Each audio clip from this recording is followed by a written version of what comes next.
Salam, bonjour, molweni, muribwanji, habari, jambo, how far, how's it? Sanibonani, akwaba, namaste, karibu sana, and a big yellow to all of your SME community as well as our MTNers who are joining us from across the footprint. And to those in studio, yellow. I think you can do better than that. Yellow. I know my voice is sounding a bit groggy, but as we go through the day, hopefully it will clear. My name is Lynette Maja. I am a Momo Ayoba digital brand ambassador as well as an inspiring conversational strategist, and I'll be your host over the next 2 days. Welcome to our MTN SME Day. Over the next 2 days, we as MTN are committed to supporting over 40 million SMEs through development programs and a range of services in conjunction with our various partners. We have some live exhibitions, so those in studio, please, there's live exhibitions out there for some of our SMEs such as Kula, a former MTN App of the Year winner, DevShed, a tech company in no-code space, as well as ZLN Monasteries, who provide essential and holistic renewable energy, and a few others that I'll be mentioning throughout the day. There's many more, lots of things to see, so please be sure to visit and interact with their stands, find out more about how our SMEs and our platform businesses are outdoing themselves. We'd also like to acknowledge our solution partners, our very own MTN Business Enterprise, Microsoft, Sage, Cisco, Momo, Digital, Ayoba, as well as Chinosis.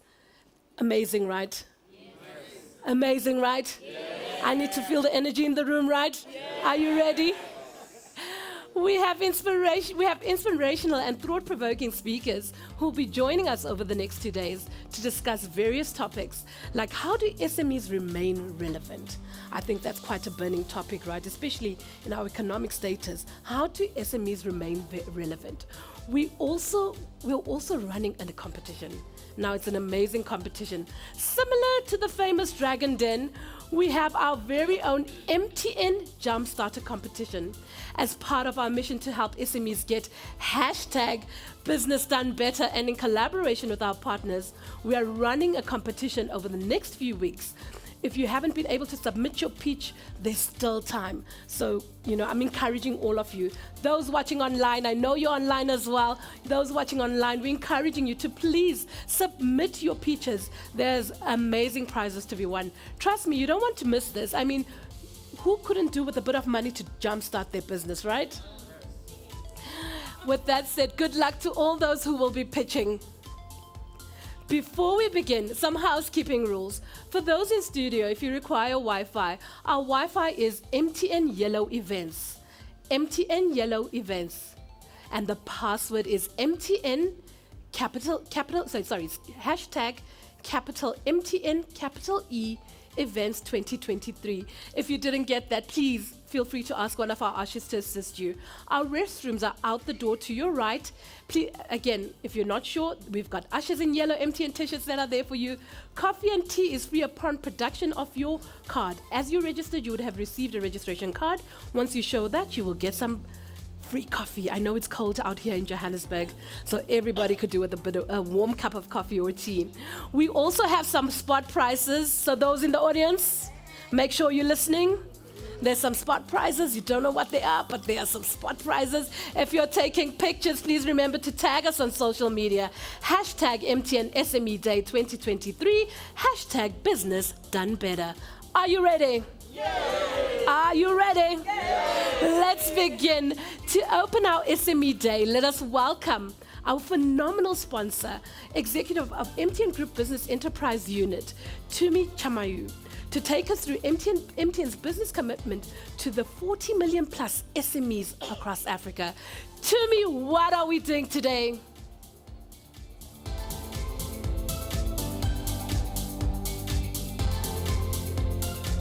Yellow.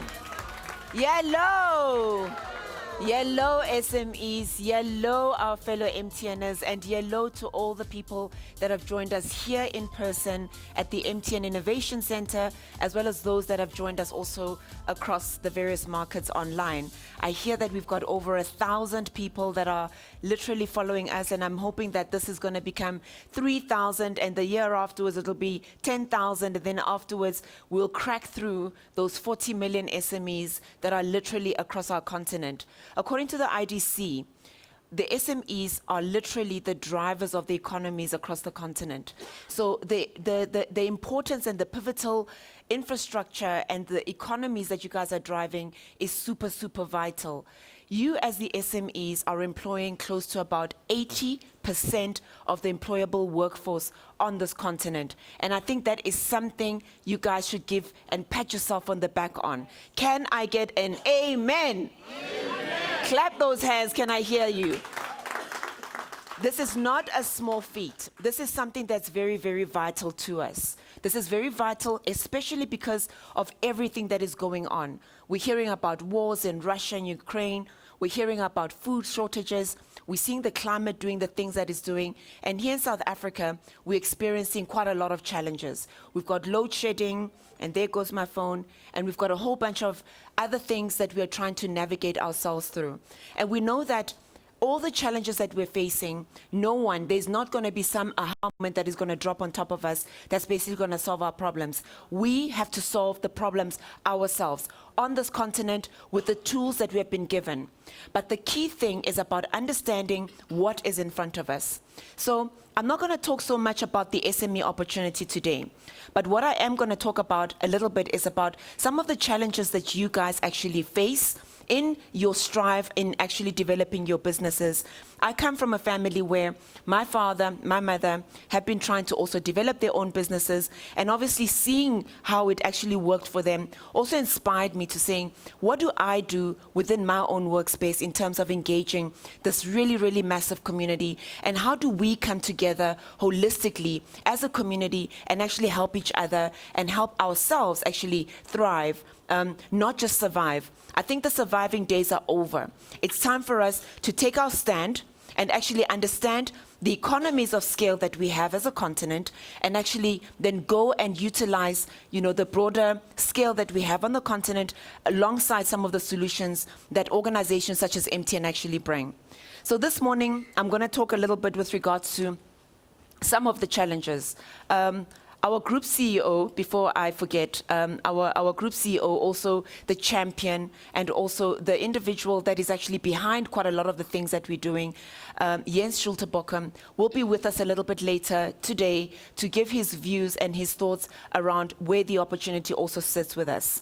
But there's 4 things that we've heard from some of the thought leaders around the space, because SMEs, by the way, is not just something that MTN is doing by themselves. There's a whole bunch of organizations that are looking into how can we unlock the value, how can we unlock the potential that sits with our SMEs. So there's 4 things that have come up in research in terms of the challenges that SMEs are facing today.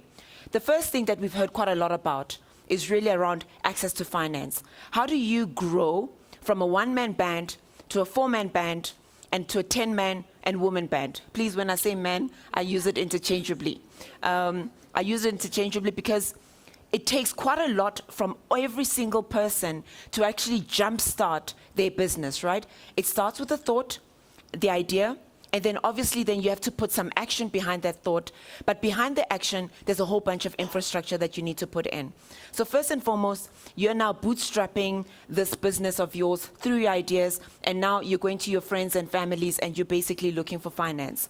So how do you get access to finance in ways that makes you become more agile and more accessible to your markets?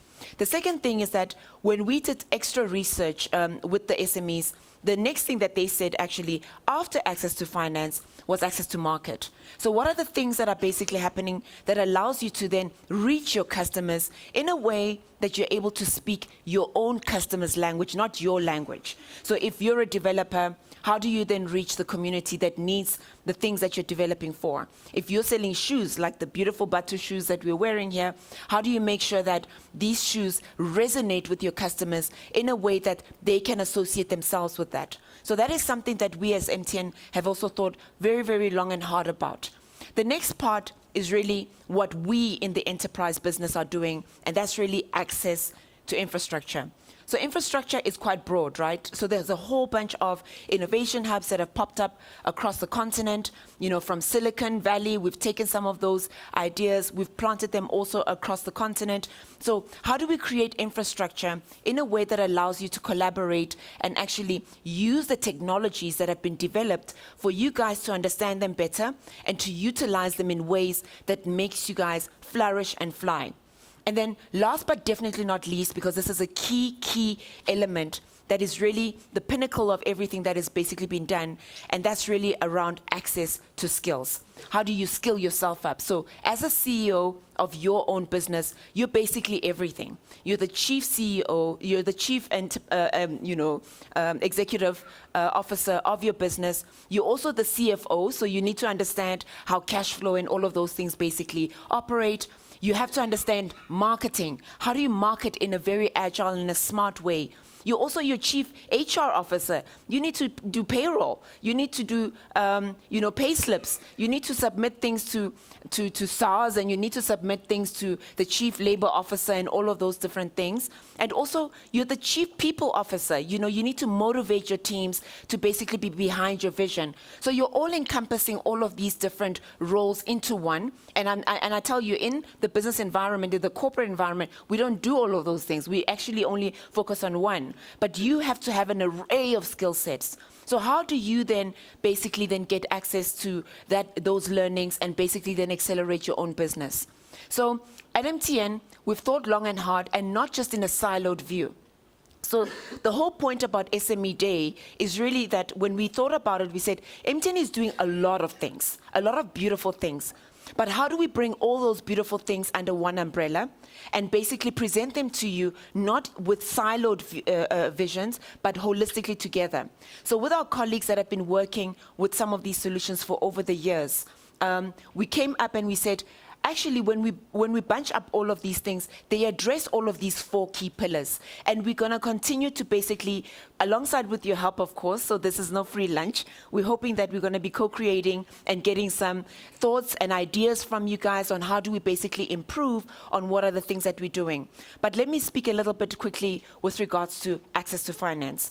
So our mobile financial services team, which is actually, it's a growing business. We've seen access to banking solutions only reaching the top 20% of the population across the African continent. And because of the need to basically bank the unbankables, MTN have basically worked really, really hard in understanding the ecosystem around the mobile financial services, and we've broadened that to more than just transactions, but also how do we get into micro lending, how do we get into cross-border financing, and actually understanding the whole ecosystem. So how do we remove cash out of the system so that it makes your operations a lot more seamless and a lot more agile?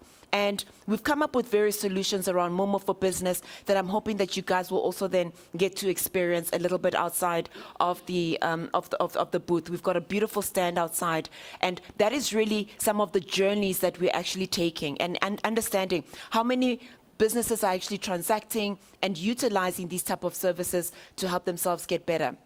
The next one that I want to talk about is access to the market. So through the Ayoba team, we're building out, I don't know if you guys have heard of WeChat. Is it WeChat? Yes. In China. China have got over 1 billion individuals living on their own continent or on their own geographic region. And the WeChat app was actually able to show that when they actually get on a similar platform, they're able to use this type of a platform in order for them to do transactions. So if you look at Alibaba and you look at some of the ecosystem around moving things from one ecosystem to another and looking at the whole supply chain, MTN have created created Ayoba as a platform that will be really, really beneficial, particularly on the business side sense, because this, again, is a platform that goes across the continent. And we're looking at digital solutions that are also being ignited, and also Genosis. So Genosis is another tool, is another platform that we're developing as well, that allows developers to connect with each other in developing APIs that will also make you a lot more relevant. We saw what COVID did.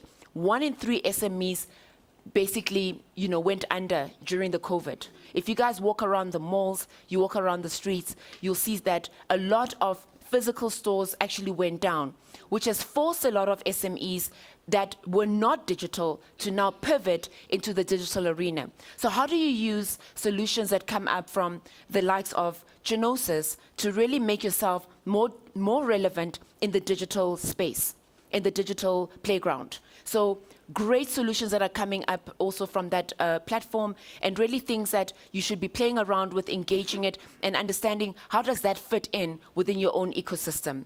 So the other part that I wanted to talk about is also the infrastructure. So, of course, we understand that, you need to basically be online. You need to be digitally relevant. You need to be connected. But being connected alone is not enough. You need to be connected in a secure way. So whenever we think about things such as security, we always think that security is really things that are really for the large enterprises. Oh, I'll never be hacked. Oh, no, my business will never be replicated. I can tell you that for every fake Obama or every fake Donald Trump presence, there's probably one that is also existing for your own business. So how do you secure yourself online? How do you make sure that your customers trust who it is that they're basically engaging with? So people didn't grow up with these digital tools, and now we're asking them to move to the digital space. They're going to be using their credit cards to transact with your business. Is your business secure?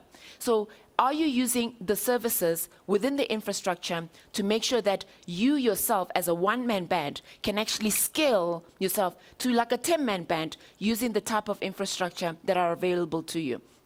Are you providing the right services to your own employees, that your employees also feel secure in being in your own employ? So again, we've got a whole host of different types of solutions in that space that it's important that you guys also start to engage with, play around with, and actually give us feedback to saying, this is working, this is not working, how do we make it better? The last but definitely not least, because there's going to be a great we're going to embed ourselves a lot in this tomorrow, is really around access to learning solutions. So learning solutions, again, is something that we should be doing almost on a daily basis. You're working probably 8 to 10 hours a day.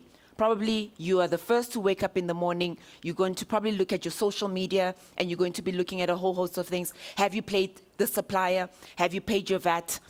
Did this other guy who said he was going to pitch up for this event actually show up? So you've got a whole host of different things. But the time that we actually need to also make is the time for us to actually sharpen our skills and actually learn. Learn the tools that are needed for you to basically thrive. And how do you do that in an agile way?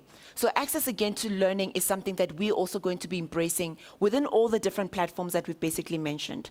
And again, this is one tool that we, within the African continent, need to basically accelerate. Not only must you learn, but your teams around you need to learn, and you also need to educate your own customers with regards to how do they engage with you also in a digital way as well as in the physical way.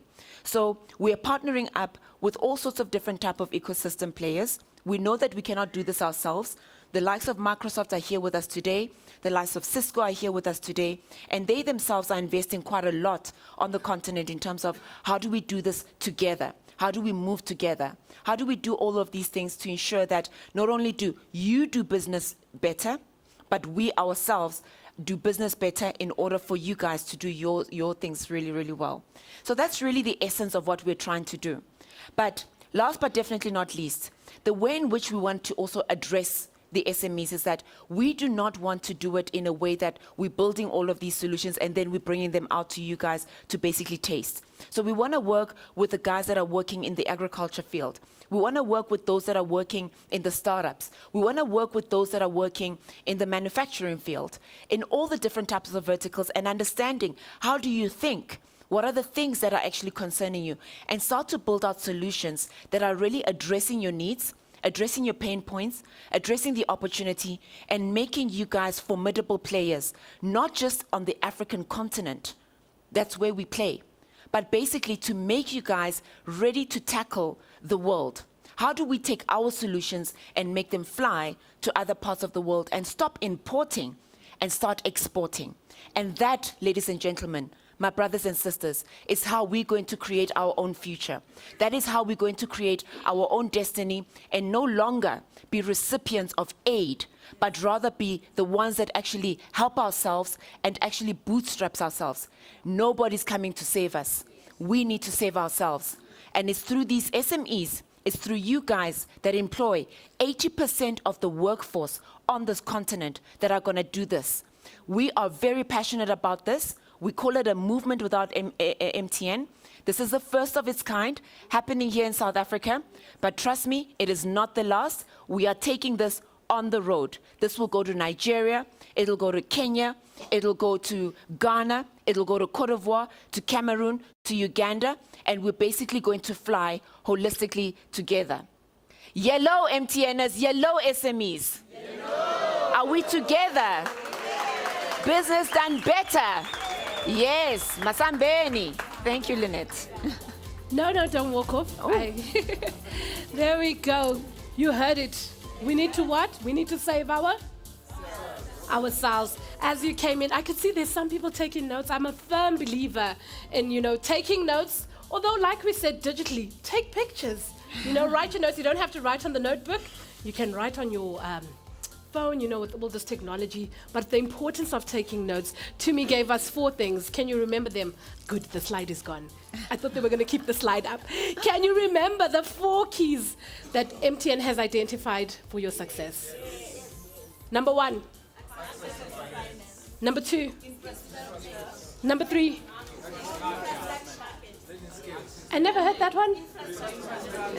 Number 4. A big yellow welcome to Lillian Njugwana. Lillian, I apologize if I've butchered your surname. She's our Microsoft Africa Transformation Office, a senior program manager. Hello. Yeah, my name has been butchered in South Africa for a while now, so I'm kind of used to it. But yes, you were very close to it. My name is Lilian Njuguna, or Wamboi. I don't know who's in the room, so I better introduce myself with the full names. Yeah, and I'm happy to be here at MTN, speaking about something I'm very passionate about. I've been in the SME space for maybe 10 years now, doing SME work with various organizations. And today I stand here to represent Microsoft because MTN is a strategic partner of Microsoft. And our work is to make sure that you're able to do better for your customers.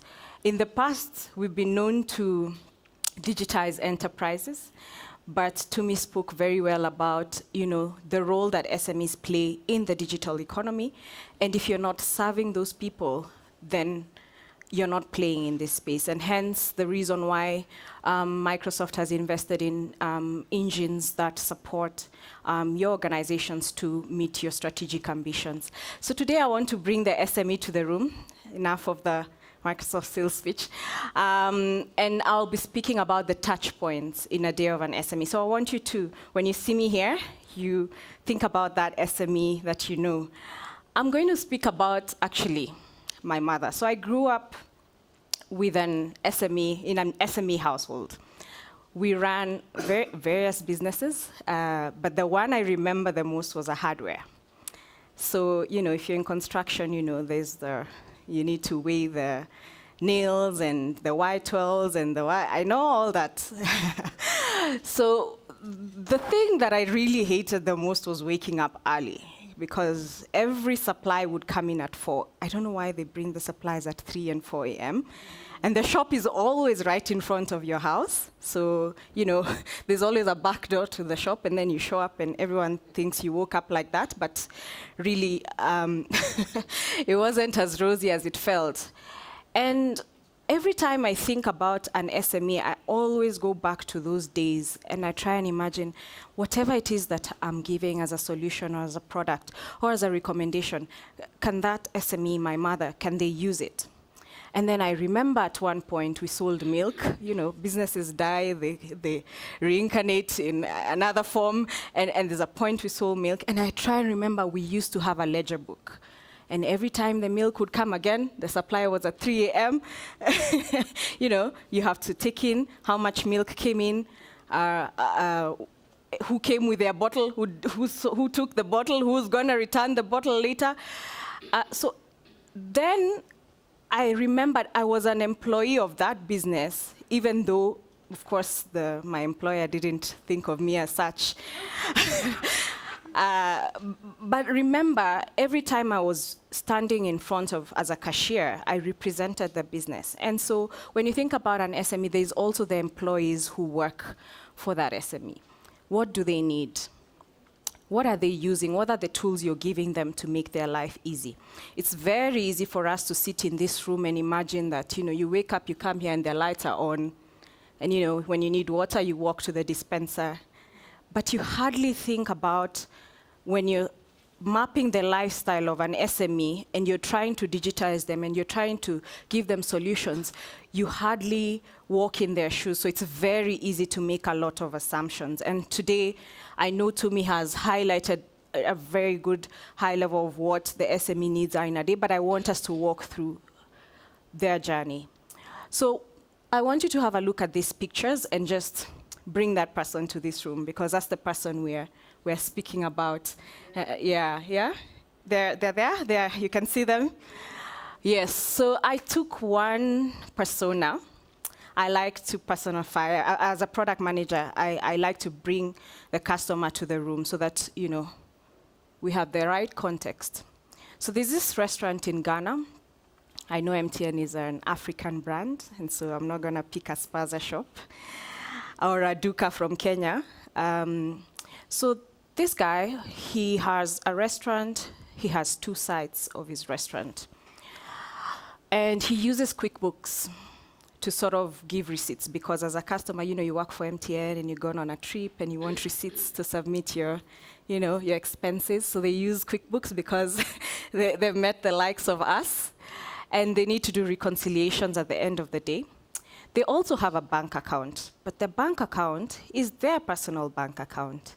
Because as a business person, when you're starting your business, I don't think you sit and, you know, you go through the whole checklist of what you need to do to open a business.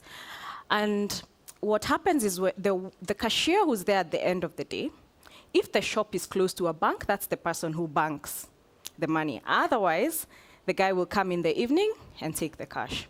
In between, the guy has dropped kids at school, gone for supplies, had meetings with family, done everything that they need to do, right? And then they have all these requirements to accept mobile money. Yeah, it could be MTN, it could be Momo, it could be M-Pesa, it could be Orange Money.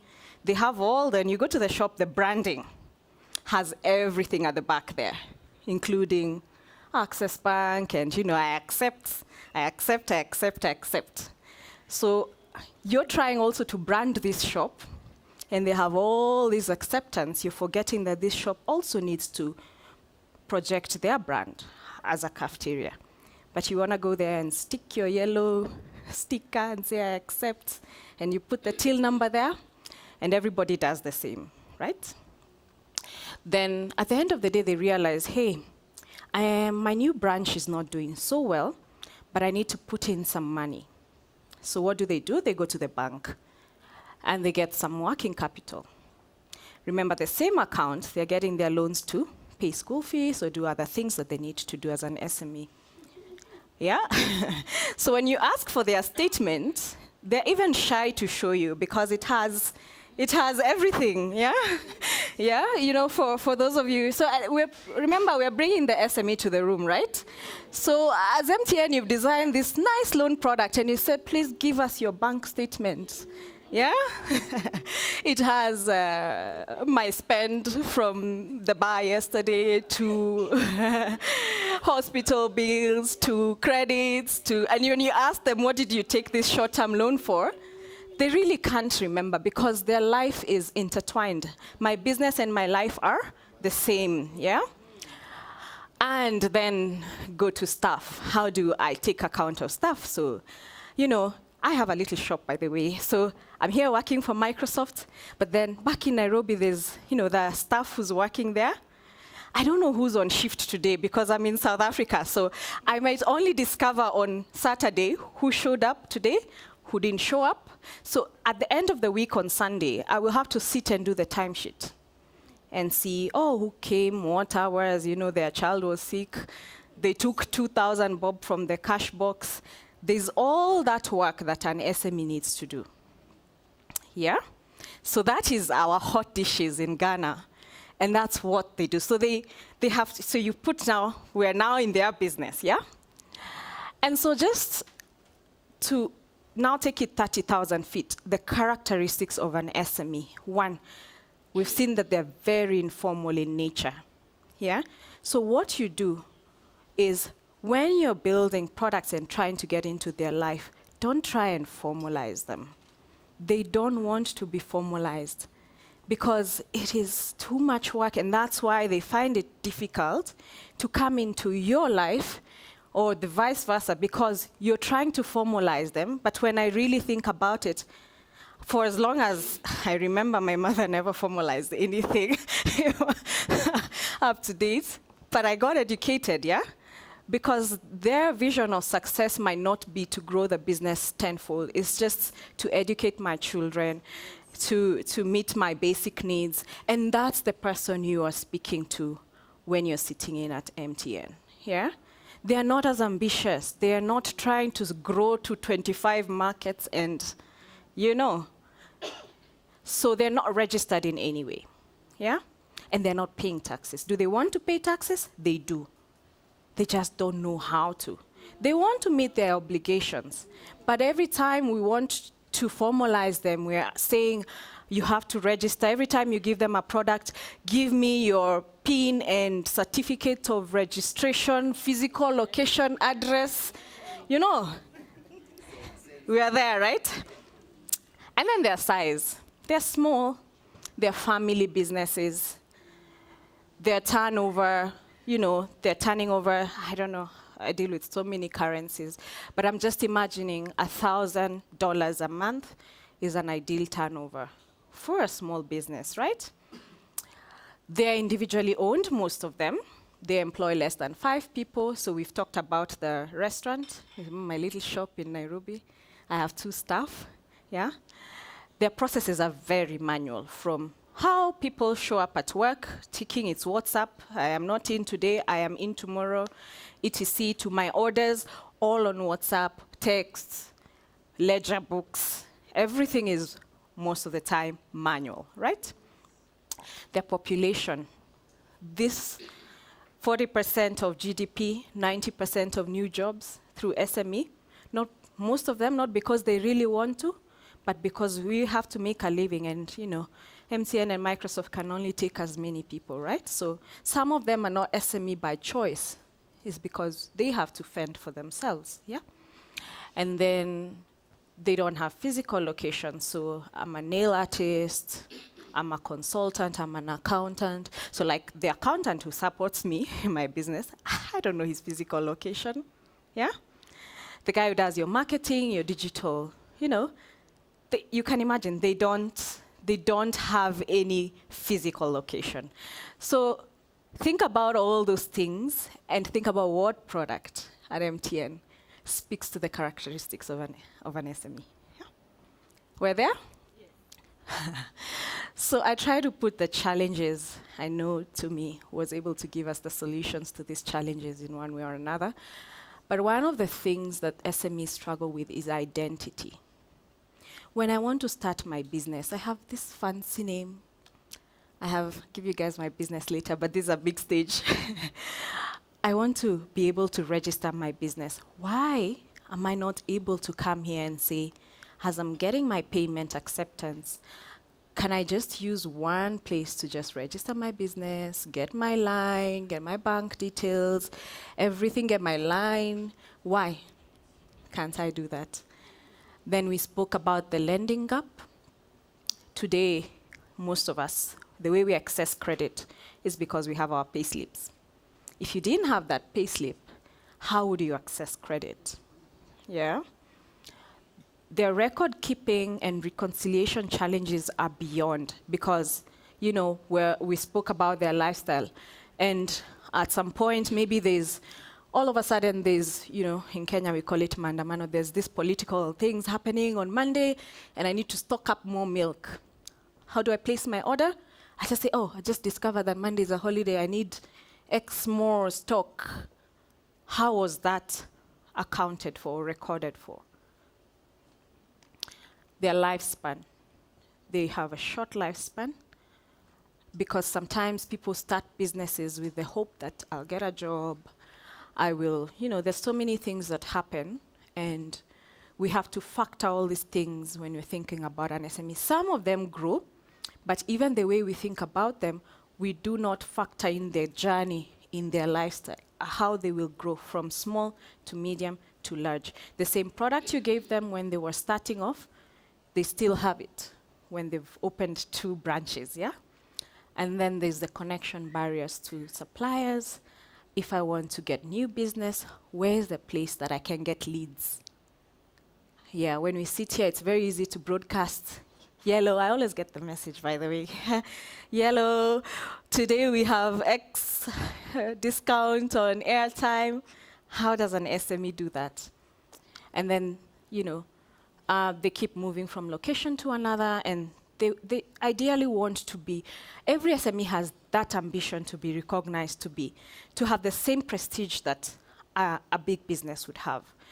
And so, what does it take to serve an SME? Because that is the question we need to ask ourselves before we digitize them as we get into their life, yeah?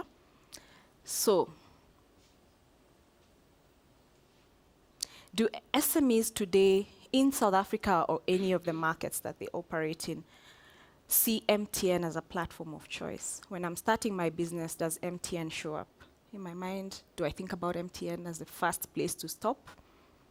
Or do I think about, you know, registration at the government offices? So where do I go? Yeah? So assuming it's yes, you're the platform of choice, and you know, you're the place I come to when I'm starting you're among the first 3 offices I go to when I'm starting my business. So how do I sign up? Give me a way where I can go in, and it could be SMS, whatever channels you use. And if anything goes wrong, who do I call? Because that's what an SME wants. And then, once I'm on board, where do I go to either upgrade my product, purchase new products, or just, you know, just get visibility of everything that I'm consuming from your space or your ecosystem? And when I move from Accra to Nairobi to the various locations that I operate, do I see you as that partner who goes with me to those spaces? So until we're able to answer these questions, are we really playing in the SME space? Are we really immersing ourselves in the life of this SME? Yeah? That's the challenge I want to leave all of us with today. And then I can't leave this stage without speaking about the mandate that the Africa Transformation Office at Microsoft has. We speak to 4 value propositions, which actually marry well with what the MTN business team is focused on. And I like to start from the bottom up because I call infrastructure, connectivity, and devices as like the foundation to layering everything you want to do digitally. Yeah? It is the right device.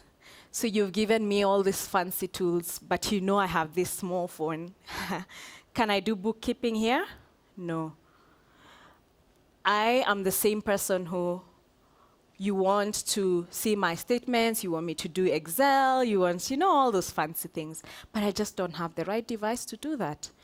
So we work very closely with our partners to make sure that infrastructure, connectivity, and devices is one of the key value propositions that we afford to SMEs. And we do this through some of our mechanisms like the Airband project, which is an investment or a vehicle we use to power connectivity to 60 million Africans, I think by 2025. And then access to financing is also another pillar that I think Tumi spoke to.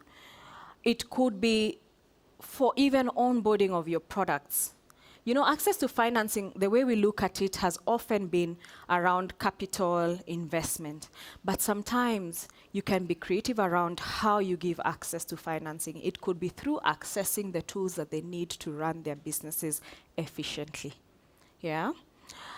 Then there's capacity building, which is the ability for SMEs to have access to the skills that they need. We know that today if you're to start a website, so you know you started this online shop and you need to put up a website, who do you go to? MTN has this great community of developers that can help an SME build a nice, simple website. How do you marry the two? How do you bring them together? How do you use skilling opportunities to make sure that the SME goes digital? Even the skills that we're trying to give them is more around helping them use the tools. You're assuming that when you give them this app, when you give them these lifestyle products, that they'll be able to use them. That's a big assumption. And then there's the business acceleration, which is the basic tools. And we've mapped this to 27 problems that an SME has, from marketing to writing down orders, to communicating, to doing campaigns. You know, they also want to do SMS campaigns like you do, right? So how do they do these things?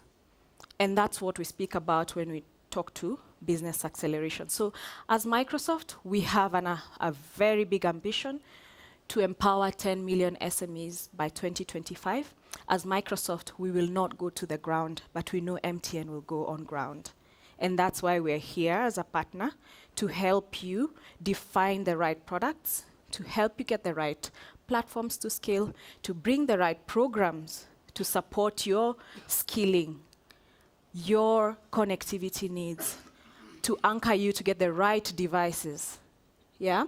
So that when you go out to reach the SME, then it's all bundled. That when you give that SME that device, that laptop, that I can take that laptop and go sit in a cafeteria and run my business here. Because let us not forget that the SME, just like you, wants to drop their kids, wants to go to the spa, wants to speak, yeah? They all have these needs. But can they do those things? No, not the way they're running their businesses.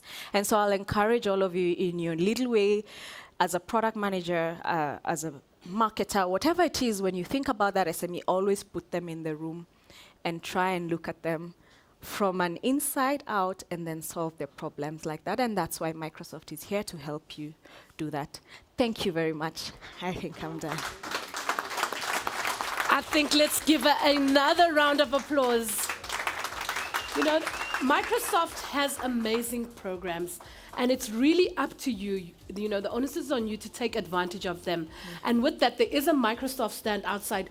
Go ask them the question. See how they can help you, help your business, help outdo you, you know, for you to outdo your business and to thrive. So I've been asking a question, and I'm going to pose that question to you as well, Lillian. Yeah. What is the one advice you can give our SMEs?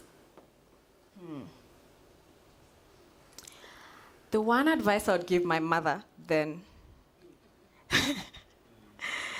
is always put everything in a digital place.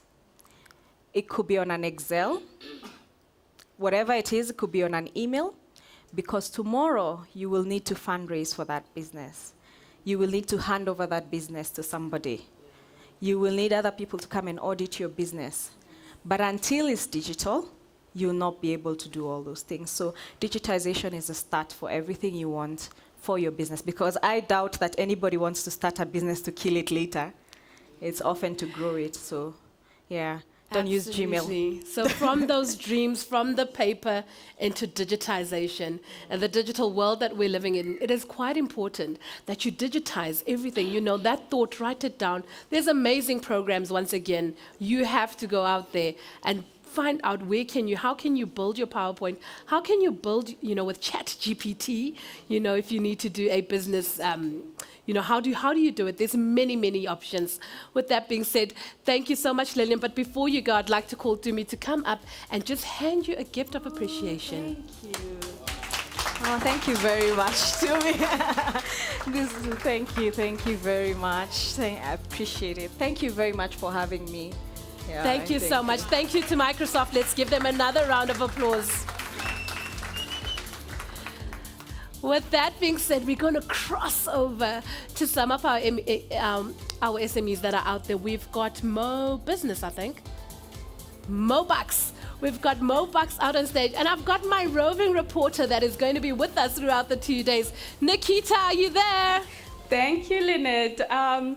We are live here at MTN Innovation Center with a number of our SMEs present. With me here, we have Mobax, yes. And Mobax is going to tell us about what they do. What is it that they do on a daily basis? What services and products are they offering to their customers? Mobax, please tell us, what is it that you are doing today? What is it that you are offering to your customers? Hi, everyone. My name is Marole. So we are mobile advertising with our Mobax platform for SMEs. So this allows SMEs to be able to book advertising in a form of SMS and other inventories. So we are a MTN Group business that has been in existence since 2018 in South Africa, and currently we are available in Nigeria, Ghana, Sudan, and launching in other markets in Q2, such as Cameroon and Cote d'Ivoire. Thank you. As you can hear, MTN is doing so much with a lot of SMEs, supporting them through thick and thin. And one thing for sure that I know is that when MTN does something, we do it better. So I just want to know, Mobax, what is it that, how has your business evolved in the years, and where are you going with the business? What is the most important thing that you are looking forward to? So, our business has evolved immensely over the years. We were focused on one market, being in SA, and then we have been able to evolve into 6 other territories at the moment. So we're not only now offering just SMS. We've got service messages that are people are able to advertise on. We've got our different display inventories. So yeah, the one thing that we're looking forward to here is to be able to help small businesses. So we are saying, if you are looking for that one place to get your weight out there, we are the business to speak to. We've got several other inventories. You are able to get your weight out there. MTN has got over 250 million subscribers across the African continent. So we are that gateway for you to be able to create your weight out there. This is definitely advertising done better. What I would also like to know is why is your business so important? What is it that you are doing for your customers that is so important and relevant? That's a great question. And the big thing that our SME portal is able to allow small businesses to do is, have great targeting parameters. So you are able to say that I just only want people who are living in a specific area, and then we will be able to send SMSs to that. You are able to target according to age, and you are able to target according to parameters such as gender. So those then becomes easy things. Also you are able to get those warm bodies, onto your phone. So it's not often that you can be sure that the people that you are reaching are relevant to your business. It's not often that you can get such great data insights, your reporting, that you are ultimately able to get analytics. You're able to optimize your ads as you go. And we do it all that through one platform in a very seamless way. I like the fact that they are doing segmentation. You don't just go out and target whoever, but you definitely have that specific target that you have. You know who your customers are. You know which channel that you're going to use in order to reach your customers. Mobax, thank you so much for joining us today. It was a pleasure having you. Thanks a lot. Thanks a lot. Thank you. I will just hand over to you. Thank you. Thank you for the day. Thank you so much, Nikita. And thank you, Mobugs. Hashtag business done better. Remember, they do have a stand here, so for those in studio, please feel free to visit their stand. Next up, we're going to showcase one of our video entries. Please note, this entry has not been shortlisted as yet, so you all have a chance. Do you want to know how much is up for grabs? Do you want to know how much is up for grabs? We have 150,000 Rand up for grabs, so you still have a chance. We won't be doing any judging today or tomorrow. We're giving you a few weeks just to enter. So please do speak to one of our guys here on how you can enter, and they'll be able to assist you. We're going to cross over now to one of our entries.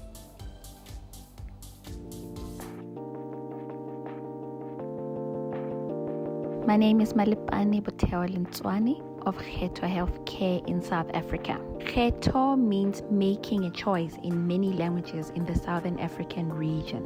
When I was young, growing up in rural South Africa, seeing relatives struggle to socialize due to hearing loss was heartbreaking. It, however, became motivation as I grew more and more curious about the possibility of aiding their challenges.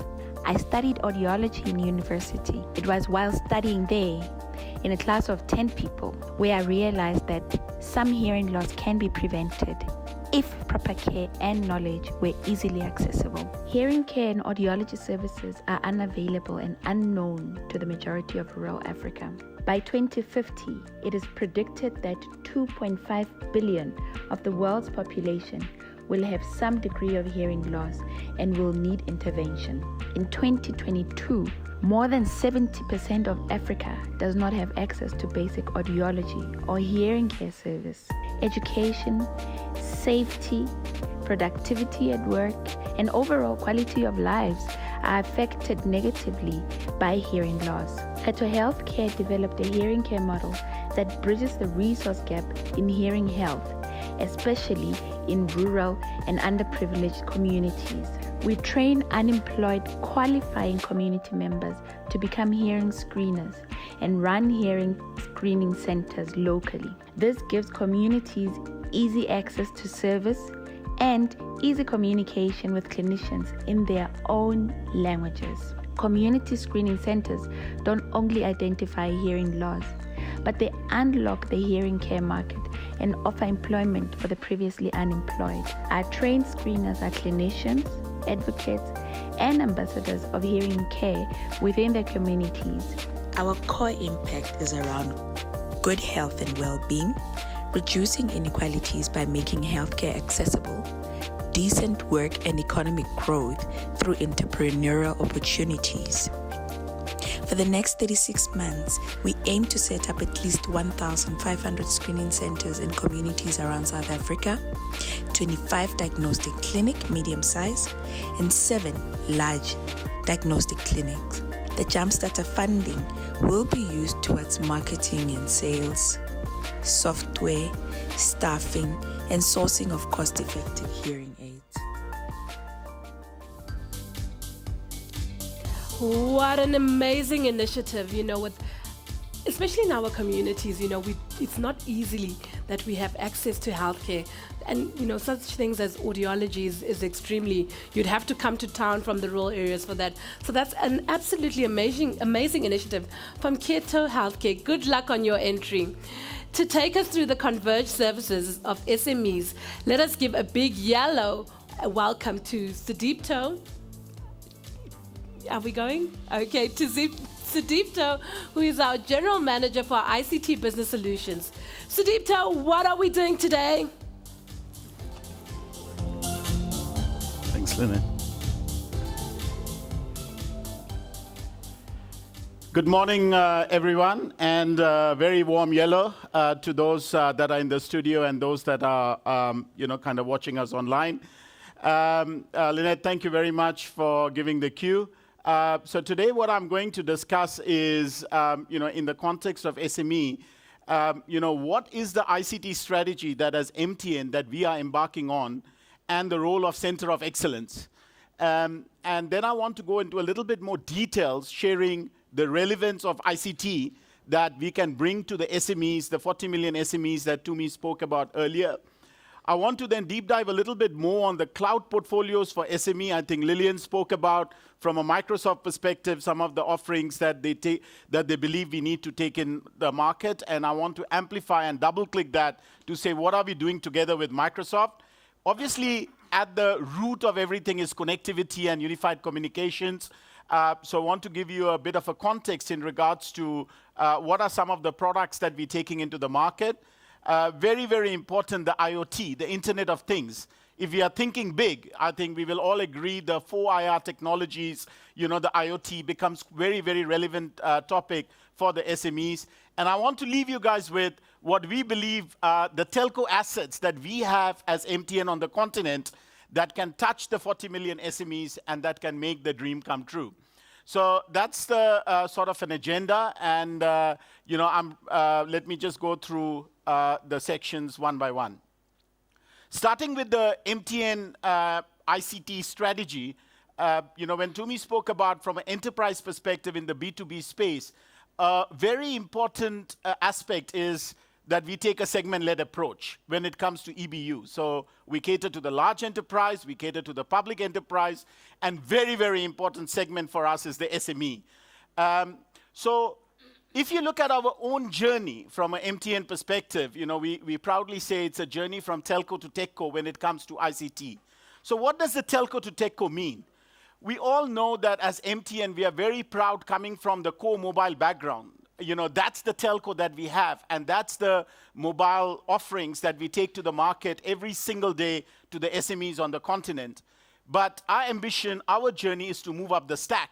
So when we talk about ICT fixed, it's basically talking about the connectivity for the end users or your end consumers in the SME that is quite relevant. And then further up the stack, the blocks in purple that you can see, or sorry, the orangish color, can't see the color from here, but in the middle is the ICT infrastructure. I think Lillian spoke about in her slide that it's all about, from a Microsoft perspective, the infrastructure. These are the data center assets, the cloud, the ambitions that we can bring to reality when it comes to the infrastructure, and then security. I think Tumi mentioned in her 4 pillars that, sometimes we forget about security. We think that, no, SMEs cannot be hacked. So that's the sort of a journey. Those are the offerings. Those are the towers from an ICT perspective that we're taking into the SME base. And then obviously the adjacent services, which is on the right.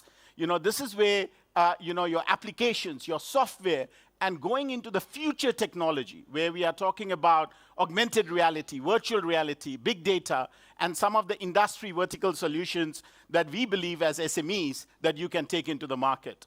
And everything there in that journey of what we going as MTN from telco to techco is underpinned by our core assets. In some of the countries, we are live with 5G, and at the end, I will just refer about what does this 5G talk about? How can the SMEs leverage the 5G? Because I believe the SME of today is the large enterprise for tomorrow. And how do we think big? And how do we have the journey together with you? So in the midst of this ICT roadmap that we have, it's very important that we share with you the role of Center of Excellence. So Center of Excellence is a unit that we have created within the enterprise space. As you can see, it's a product factory that on an ongoing basis is creating product that can create products centrally within MTN, not in every country. And once we get the scale, then every country can benefit and take that to the SME base. It has got a very strong pre-sales and a consulting arm that can then work with you to co-create with your end clients. Very important, as part of our strategy, we don't want to build everything ourselves. And we believe in the SME space, working with the alliance partner likes of Microsoft, likes of Cisco, likes of Sage that are here with today becomes a very, very relevant outcome that we can bring to the SME space. And then everything, as part of our Ambition 2025, we are trying to create platforms that is scalable. So everything from an MTN perspective is platform-led. We want to be a digital operator that has got strong platform, and the same theme resonates within the journey of what the Center of Excellence is doing.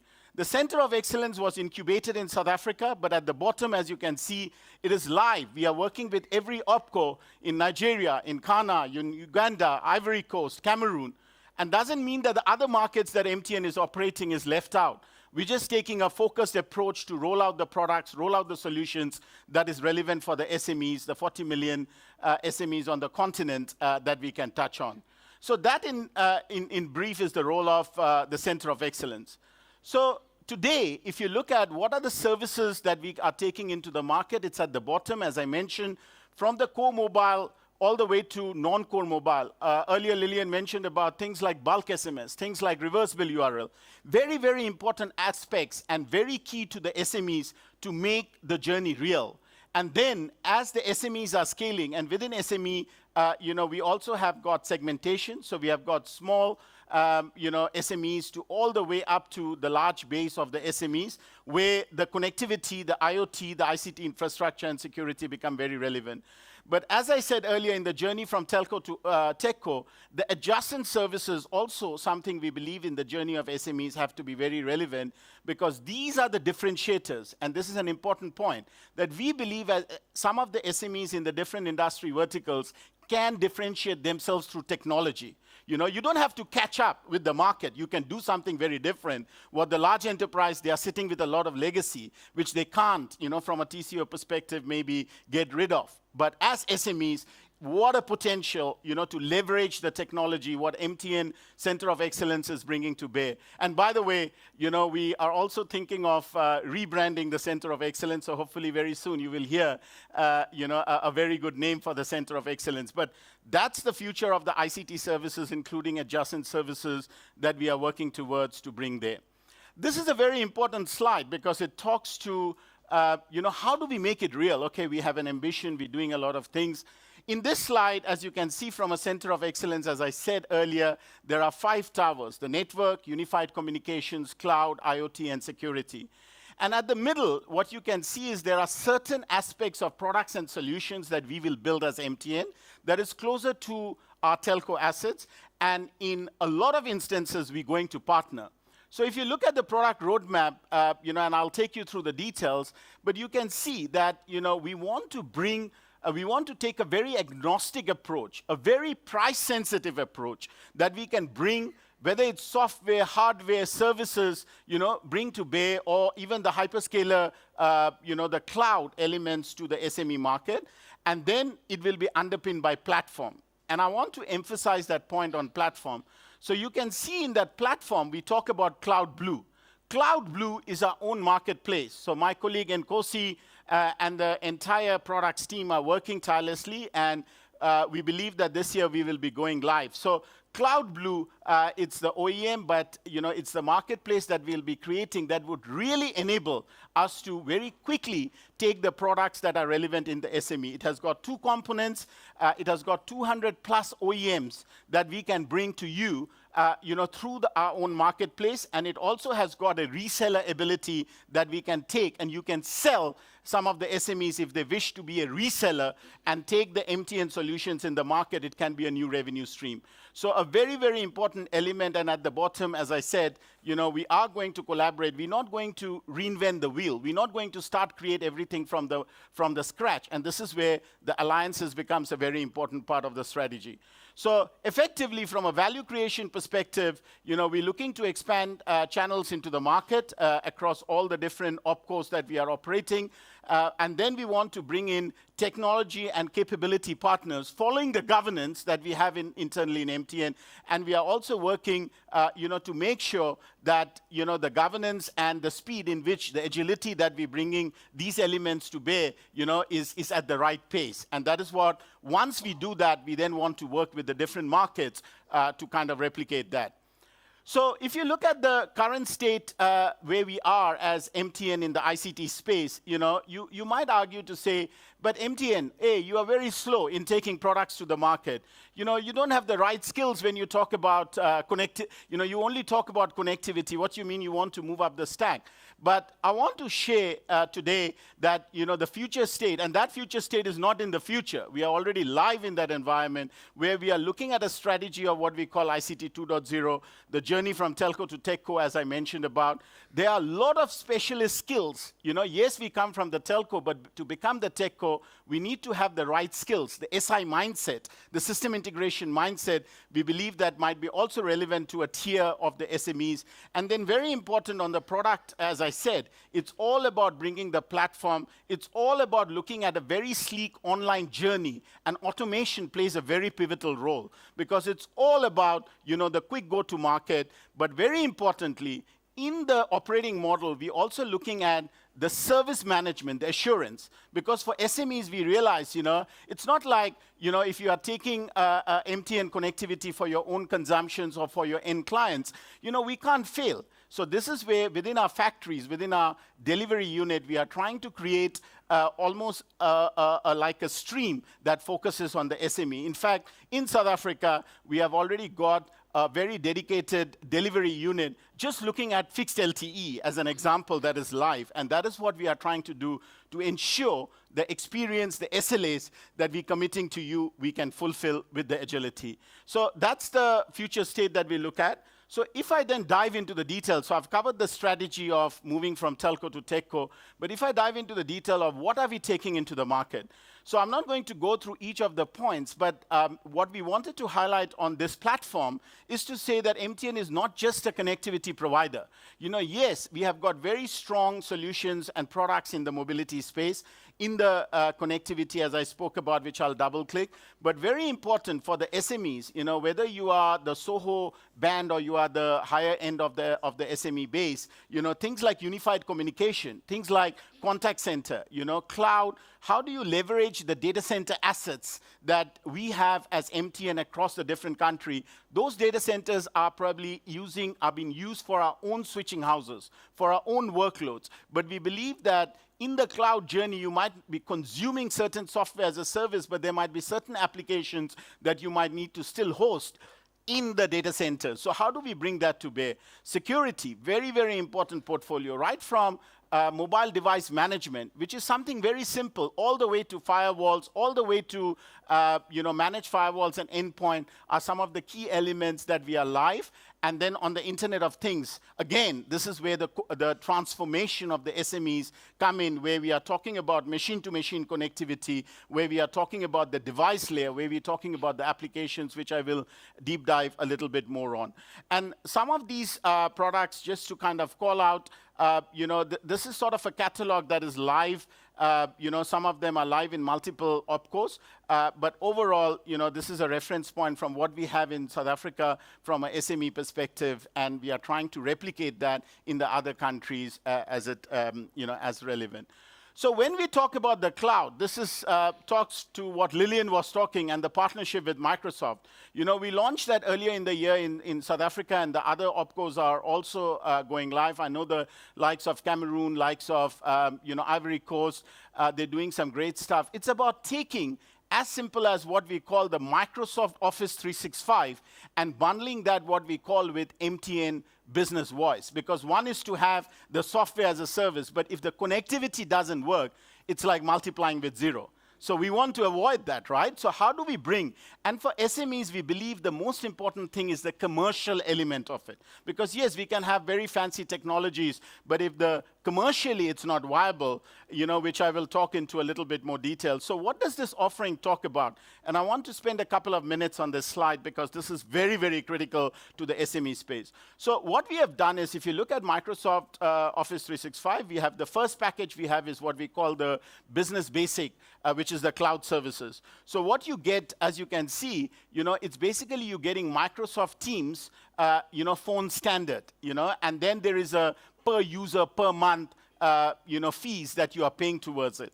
But if you then move into Microsoft 365, the business standard, we are now looking at adding that connectivity, what we are calling the MTN Business Voice. So this is what, in technical terms, we call the Microsoft Teams direct routing. What it means is you just don't, as an SME, you might not have another SME or your ecosystem, somebody is using Microsoft Teams. You might have to dial out into a cell phone number. which becomes a very important part of how you want to operate in SME. And with the MTN Business Voice, you are able to dial, like in South Africa, 083 number, and you are able to communicate. And then we have also got what we call the Microsoft 365 Business Premium. And this is where, as you can see, it comes with a lot of additional features. Depending on where you in the SME, you have got things like Intune. Intune is the mobile device management from Microsoft that becomes very relevant. We can't forget about security. Security is embedded in everything that we do. We talk in their package, we have got Azure, information protection. So how do you control the information? Lillian gave the advice that, everything should be on an email, everything should be digital. But how do we make sure that that is protected? You have got something like Azure AD Premium. What it means is, the dual authentication that you might want to bring in, even if you are an SME, to protect your business so that you don't hit by security. And finally, the Windows Virtual Desktop, because as SMEs, as you scale, you might need to have a very virtualized environment where your employees are logging into. So it just shows that from a business basic to all the way to business standard and all the way to business premium, these are almost catalog of services where you in the maturity, you can start consuming it, underpinned by connectivity, bundled by connectivity, and the likes of Cloud Blue that I spoke about becomes quite a critical element of it.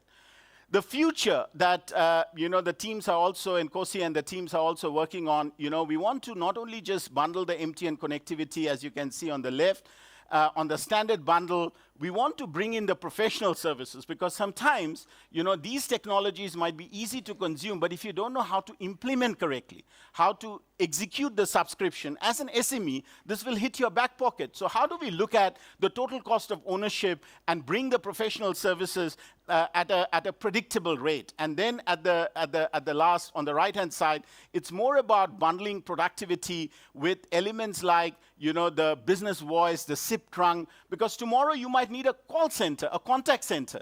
How do you want to bring the SIP trunk into it so that you are able to be relevant in the SME and the journey of the SME that you're going through? And as I mentioned, this is again just a representation of, some of you might not know, we have got 30 plus data centers in South Africa. So as you are moving, because in whichever industry you are in, it might be potential that you are expanding, whether north of South Africa or within South Africa. And that's where, whether it's the edge compute, the advanced technology, or basic applications that you want to host closer to the business, MTN has got the possibility to create what we really call the hybrid cloud environment. If I then move on to the enterprise connectivity and UCC, very, very fundamental, but probably I would argue as one of the most important elements, that they need. This is just a categorization. As I said earlier, we have a segment-led approach.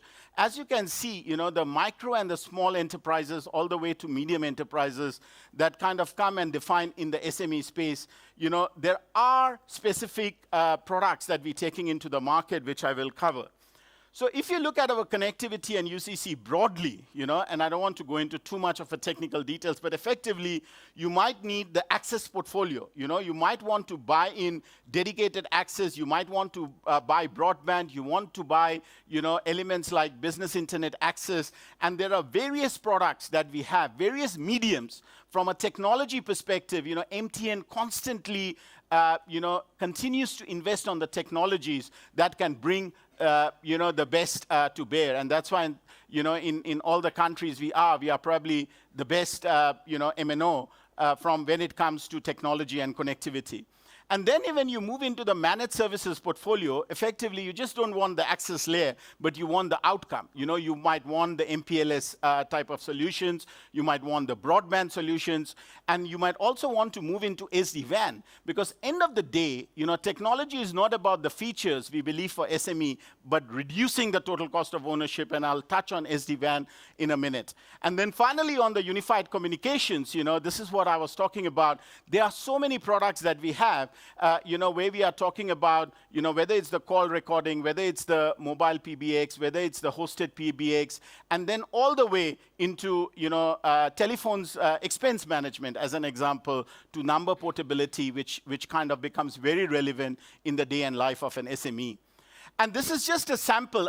This is a reference to what we are doing in South Africa. But we believe, the segmentation within SME is also important. And the products that we're taking into the market has to be relevant across the stack of the SME.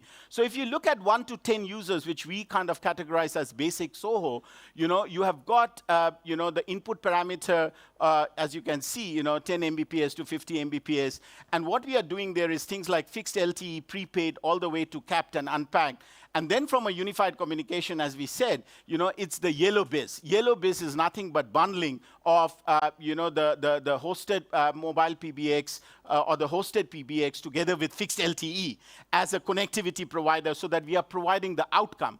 One of the studies that was done recently, says, I think there were about 472 SMEs on the continent that were asked to say that, do you want to procure services separately or do you want to procure it together?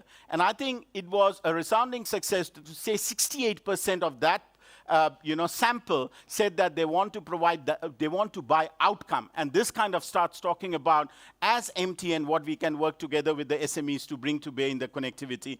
And then all the way from left to right, it moves into the sort of a large SME base, where you are looking now at hosted PBX, mobile PBX, the Teams direct routing that I spoke about, and bundling all of that together, where you are looking at a capacity of 100 Mbps to, and above, and all the way to what we call the FTTX, a fiber to the business, fiber to the home, with the MTN Business Internet Access. So those are the product portfolios that we are bundling, to make it relevant. And at the top, you can see the online journey, and the different channels that we have, whether it's the branded retail channel of MTN or the telesales channel, they are multi in that omni-channel environment that we are going after. We want to make it relevant for the SME base.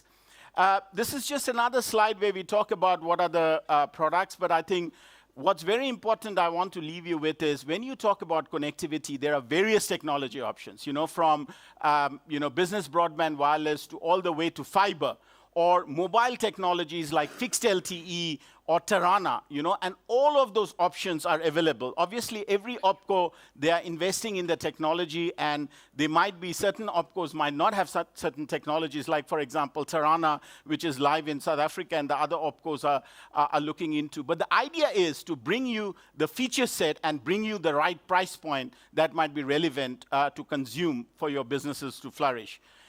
The MTN SD-WAN that I spoke about, I think, sometimes as SME, we might say that we are okay with the basics, and it's okay, but sometimes we have to look at the transformative edge that it brings in. SD-WAN for us in the SME space is to lower the total cost of ownership. It's about the software that is in the networks that gives you the flexibility to kind of not consume, through the different, hybrid networking, whether it is dedicated MPLS, the broadband, or the wireless technology, how do you create the application visibility and control, and more importantly, the security? And at the same time, as you are consuming more of software as a service, etc., how do we then bring a network that is relevant for you? And effectively, there are two packages that we are taking into the market when it comes to a low-cost, wide-area network solutions. One, that we are working with Cisco Meraki, the enterprise license, and then which we call the Essentials. And the second one is if you want to add on the security element, then you also have a potential to do so. And effectively where we are going, and this is a slide that I've taken from Cisco, the idea is that we want to create solutions, enterprise solutions for SME, which is in a box. And it's all about bringing the different elements together so that commercially, the scale gives us the advantage to the price points that we are operating in the SME space. So this just talks about the possibility of having managed services to Wi-Fi, to smart offices, and all the way to the managed sort of a security elements. And at the bottom, you can see how the different solutions can come together that might be relevant for your own end user consumptions if you're an SME. On the IoT side, as I said, that we are venturing in the journey as Center of Excellence in what we call the industry vertical solutions. NB-IoT is another technology that we are kind of investing in. We have our own platform, which we call MTN Connected Things. And if you are a SME where you have got a use case where you are roaming, how does the global SIM and eSIM, the whole evolution of SIM becomes quite relevant. And that's the technology edge we believe that you can kind of bring to bear. And those are some of the things that we are working from an IoT perspective. I mean, just to leave you with on the IoT side, the MTN Connected Things, what we believe that a lot of SMEs, as they transform and use technology as their key differentiator, this is an MTN slide where we are working at the bottom on the connectivity. We have our own platform, which I said is the MTN Connected Things. But in the industry vertical that you are operating in, we are also able to bring through alliances, the niche solution. Like, for example, if I talk about agriculture, there might be some SMEs, and agriculture is big on the continent that we know. So how do we together leverage the connected things from agriculture to either reduce the total cost of ownership of your business or to bring you additional revenue? And all of this we are doing through various technologies, which is on the right, whether it is our MTN own MNO assets like 5G, 4G, 3G, or LTE. NB-IoT also we have started rolling out in some of the OpCos, or technologies that might be relevant in the IoT like Sigfox and LoRaWAN, which is low-power technology. So if you take all of this together, right, and this is the last section where, as I said earlier, my view is SMEs of today is the large enterprise for tomorrow. So how do you, while you do your business as usual from an IT perspective, but how do you take a competitive edge so that you can disrupt in the market? Because that's also a great opportunity that we have. And this is where I just wanted to share, the telco assets that can work together in partnership that can help you. I think probably everybody is aware of the evolution of connectivity, from 1G to 2G to 3G, all the way, I think, in the last decade, we have rolled out the 4G, the fast mobile broadband or the use of internet protocol. And now the exciting days of 5G. As the spectrum is becoming available in all the countries, what does it mean? How can we take advantage of that 5G environment that might be not just relevant for your own internal end user consumption, but how do you take it and work for your end client to create a differentiator? And this is the new scenarios that colleagues that are coming through, where the high capacity, the high speed that likes of 5G is bringing in, the lower latency, it is really enabling some of the very, very disruptive elements like massive Internet of Things for smart agriculture that is enabling real-time motion control. If you're in the healthcare space and if you are looking to disrupt the market, you are a startup, how do you do that? You're bringing robotics in, but robotics can only work on certain network parameters that has to be relevant. How do you bring in critical service control, which is the whole smart health environment? And this is where I'm encouraging that through co-creation, together with SME, together with MTN and your end users or your end clients, how do we look at some of the use cases and create revenue streams for you, lower the total cost of ownership, and very importantly, disrupt the market? These are some of the use cases that we are seeing by industry. So if you're in agriculture, healthcare, if you're an SME that's working in mine, these are, as you can see on this slide, there are some short-term network maturity. You can take your business where you can propose smart CCTV. You can take in-store digital signage. You can use to enable your business with drones for inspection. These are opportunities that we believe that we can really leapfrog and cross the chasm first. Whereas certain medium-term opportunities or use cases like smart cities, like virtual tourism, like smart hotels, from a timing and the maturity perspective, it's coming in 2 to 3 years' time. And long-term, obviously, we can really enable some of the use cases with the likes of technology like 5G bringing in.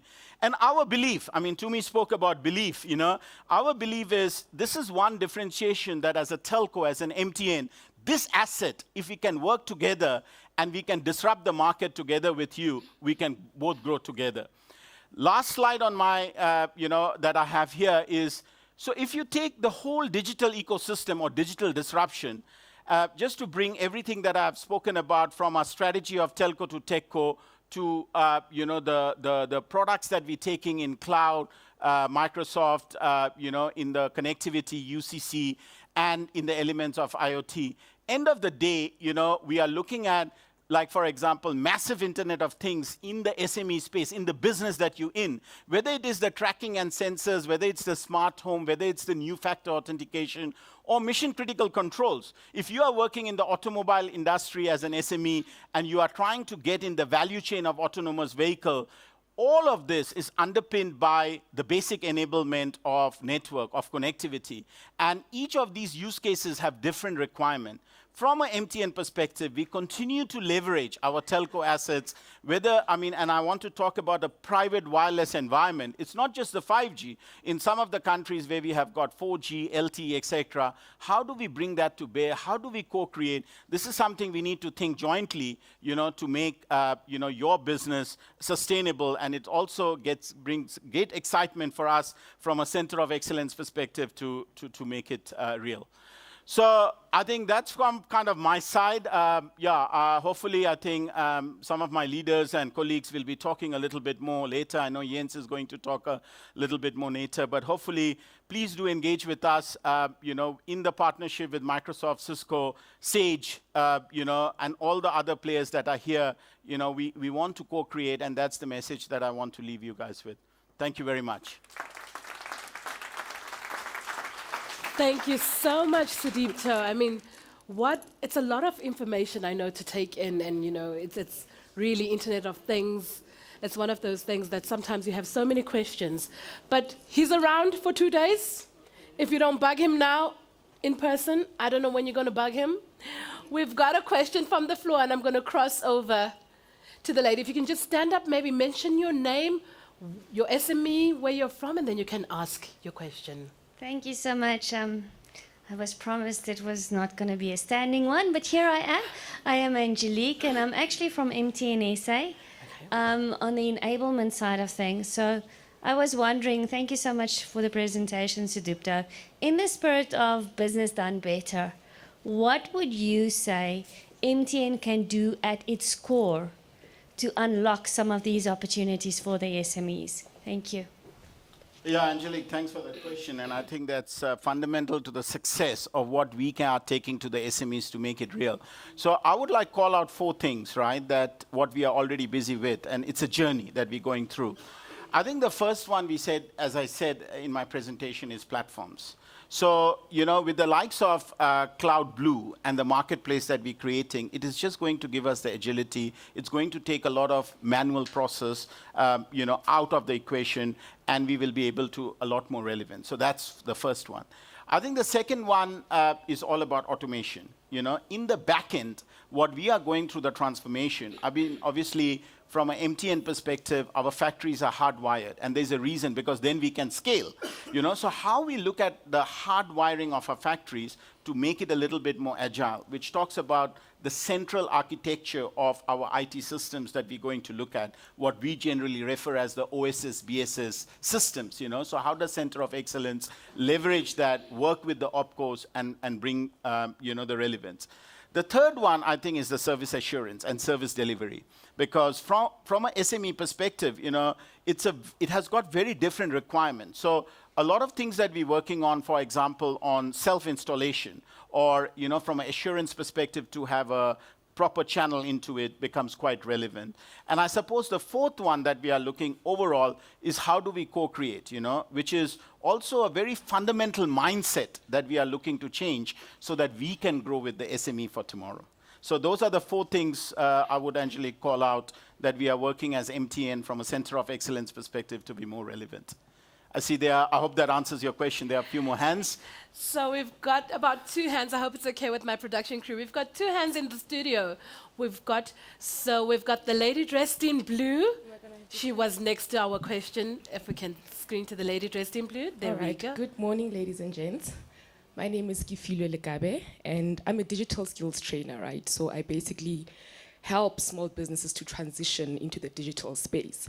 So I hear all of these amazing solutions, but for me, it's always, we are equipping SMEs with all of these solutions, but are we training them on how to effectively use them, right? So what strategies or what plans are there for MTN to make sure that you are not only selling us this particular package or solution, but do I know how to, if I'm going to use Microsoft, yes, I hear everybody's talking about using Microsoft, but do I know exactly how to use it so that it can bring that return for my business? Because I see a lot of small businesses are using these platforms, they're on these platforms, but they really aren't getting the most from it. So is there a training plan, a skills development plan around when businesses purchases these softwares, then they can be taken through the journey? Because I heard earlier on, and we like saying that it's on you to go out there and find out about these things, but the training, the education that's needed to make it effective at the end of the day. Because I don't want to be paying 1,000 rand, 1,500 for a software, and I'm just using maybe that particular, I'm just using Microsoft Teams, for instance, and I don't even know how to use the calendar, or I don't know how to use the PowerPoint, or I don't know, does it make sense? Ma'am, thank you so much for that question, because if I have to play back the question, it's all about, that am I getting the best buck in return, and am I able to afford it? Because just to kind of expand the question that you're saying, in the subscription-led world, with all these fancy solutions and products that we're saying, as SME, I might sign up, and every month I might be getting hit by the bill. But if I am not able to leverage the training that you speak about, then in my opinion, again, it's multiplying by 0, because you have got all of this. And it's a great question. And so let me just try to answer from MTN and in collaboration with all the partners, what are we doing? I think you said the enablement, becomes very important. But what is that enablement? It needs to go fundamentally at the grassroots level to say, what is it bringing to, the SME, the business, and then the commercial element of it, because that is where the trick comes. When you get the bill on coming through, this is where when we are productizing it, we are trying to standardize to take the variability out. So what I mean by that is, if you look at, for example, when I spoke about the 3 flavors of the Microsoft solutions we're bringing in, 1 is to create the flexibility, 2 is to together, as part of this journey of what SMEs are buying, the training and the enablement from a both technology perspective and commercial perspective. And then the third element that we talk about is a function that we are investing in called client success management. And the idea of client success management is exactly talks to your point to say, but you are paying so much every month for whatever solutions that you are taking, but how do you improve the total cost of ownership? So those are the 3 key things, and this has been constantly nurtured. It's a big thing. I think together we need to work, likes of yourself that are coming from that sort of a digital practice, to say how do we then go and tackle this SME in a more repeatable way, because this has to also have a repeatability, otherwise we will be doing bespoke every single time. So we acknowledge the point, and I really appeal to likes of yourself and the other ecosystem that are here to say that how do we create a repeatable solution that is more sustainable from an enablement perspective. But absolutely, that's part of what we are taking into the market. Otherwise, very quickly, the SMEs might say, we hear you, but we don't want to purchase it, or we can't afford it. Absolutely. I was going to say, the importance of collaborating. You're definitely an important, for those in the room, she said she's a digital skills trainer. Yeah. So as we network, look out for her. If you need to ask some questions on how you can upskill yourself, I'm sure, she would collaborate with us as MTN and some of our partners. I know I've run out of time for your questions, sir, but we will come back to you. We just need to cross over. Thank you so much, Sidipto. Let's give him a round of applause. Thank you. We're going to cross over back to the floor. Nikita, are you ready for us? I believe you're at Runways. Definitely. Thank you, Lynette. We are still here at the exhibition with me here. It's one of the SMEs within the tech industry. Mister, I just want to find out from you, what is it that you do? What is it that you serve to your consumers? Hello there, my name is Tammy. I am a tech creator and I am the founder of the company Runways, and we are a software as a service company that acts as a stock exchange for content creators. We basically help small content creators grow using the help of their followers in order to be able to scale up very quickly and become one of the biggest content creators in South Africa and Africa. What kind of content do you allow any startup that comes in within your space? What is it that you allow them to do? Do you allow anything for them to create, or is there a specific niche that you are targeting? So for the time being, we are currently focusing on TikTokers, people on Spotify as well as YouTube content creators, but we are going to branch out into other types of content and other types of platforms. But for now, that's where we are currently putting our focus in, because that's where the greatest amount of growth that we have seen in South Africa is currently placed. But yeah, we are very, very focused on assisting small-time content creators growing to become very, very large people on their specific platforms. Yeah, that's about it. No, definitely. No, that's great. That's brilliant. But I also want to find out how do you foresee your business adding value to the South Africa economy? How do you add value the way you see fit? Okay, so in South Africa, people don't actually notice that content creation is a very fast-moving and fast-growing enterprise. And there's a lot of growth to be had in this industry. So we want to be able to help people and enlighten people on the subject of content creation, help them grow and help them understand where this field is going. So that's basically our goal. We want to expand into other types of countries as well, but for now we're focusing mainly on South Africa. But yeah, there's a lot of potential for scale, because people don't know this. There's about 56% of people who are content creators who haven't monetized yet, and that's basically our goal. We want to try and help them monetize, grow, and basically be aware of other options within the South African industry.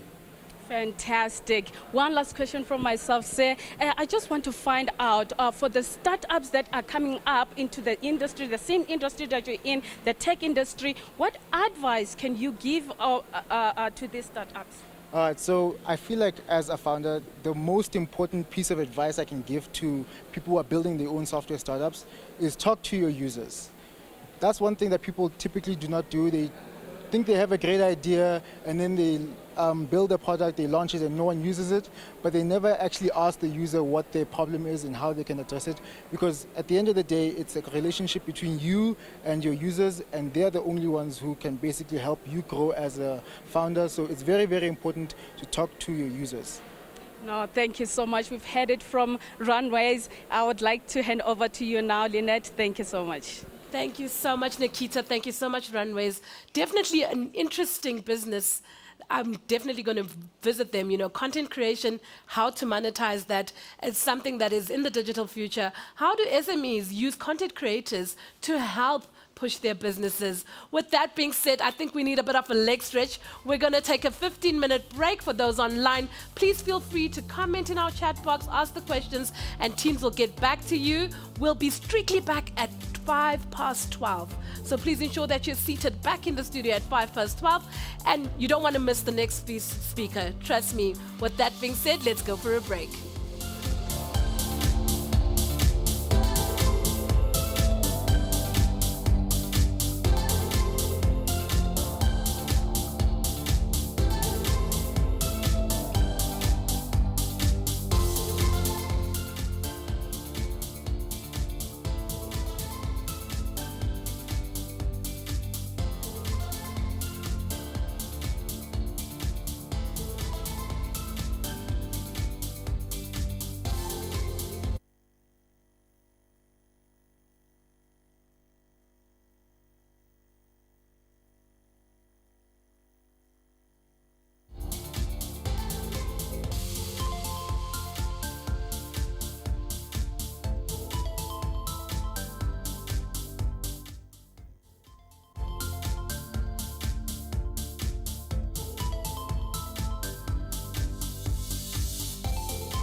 Welcome back to our second session of our hashtag MTN SME Day 2023. Remember, I know some of the people are still coming in the room. Welcome back to those online. Our next speaker needs little to no introduction. If you don't know him, I don't know where you've been. Constantly driving the MTN initiative to support SME growth in Africa. An MTN initiative supporting MTN's growth. Let us put our hands together and welcome our Group Chief Operating Officer, Jens Shuttlebuchem. Just a hashtag, he's one of the remaining wise men, as we know him. Jens will be joining us virtually. Jens, what are we doing today? Whoa, Lynette, what are we doing today? I can, hearing your voice is very reassuring. Great to join you. I hope I'm on. Yellow, everybody, and yeah, welcome to our inaugural SME Day. Really a heartfelt welcome from my side. I'm calling in from Amsterdam today, amongst all places, and I'm absolutely delighted to participate. And I can't wait to go back to Joburg, and I'll arrive tomorrow, and maybe I'll have a chance to sneak into the SME Day in person as well.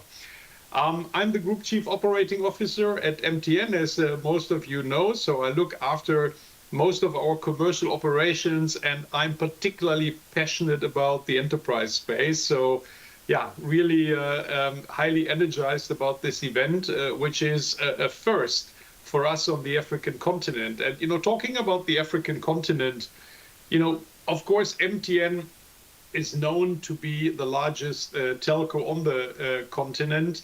And not only are we the largest one, we are also very, very proud because we believe we are the only large multinational telco operator that is really headquartered and grounded in Africa. We are not based in London, we are not based in Paris, we are not based in Delhi. We are a genuine African company. Africa is our home, and it is the home, of course, in our footprint of more than 40 million small and medium enterprises. Now, we don't qualify, unfortunately, as a small and medium enterprise anymore, but we feel a lot of kinship with our customers and with the enterprise space in Africa in particular. And we have a unique passion for the continent that really permeates our business, that drives us every day. And it's grounded in a belief. And we talk a lot about our belief statement. Our belief is that everyone deserves to be connected to the benefits of the modern life. And that is what we are trying to achieve. We are trying to stimulate progress in Africa and provide digital solutions for the continent.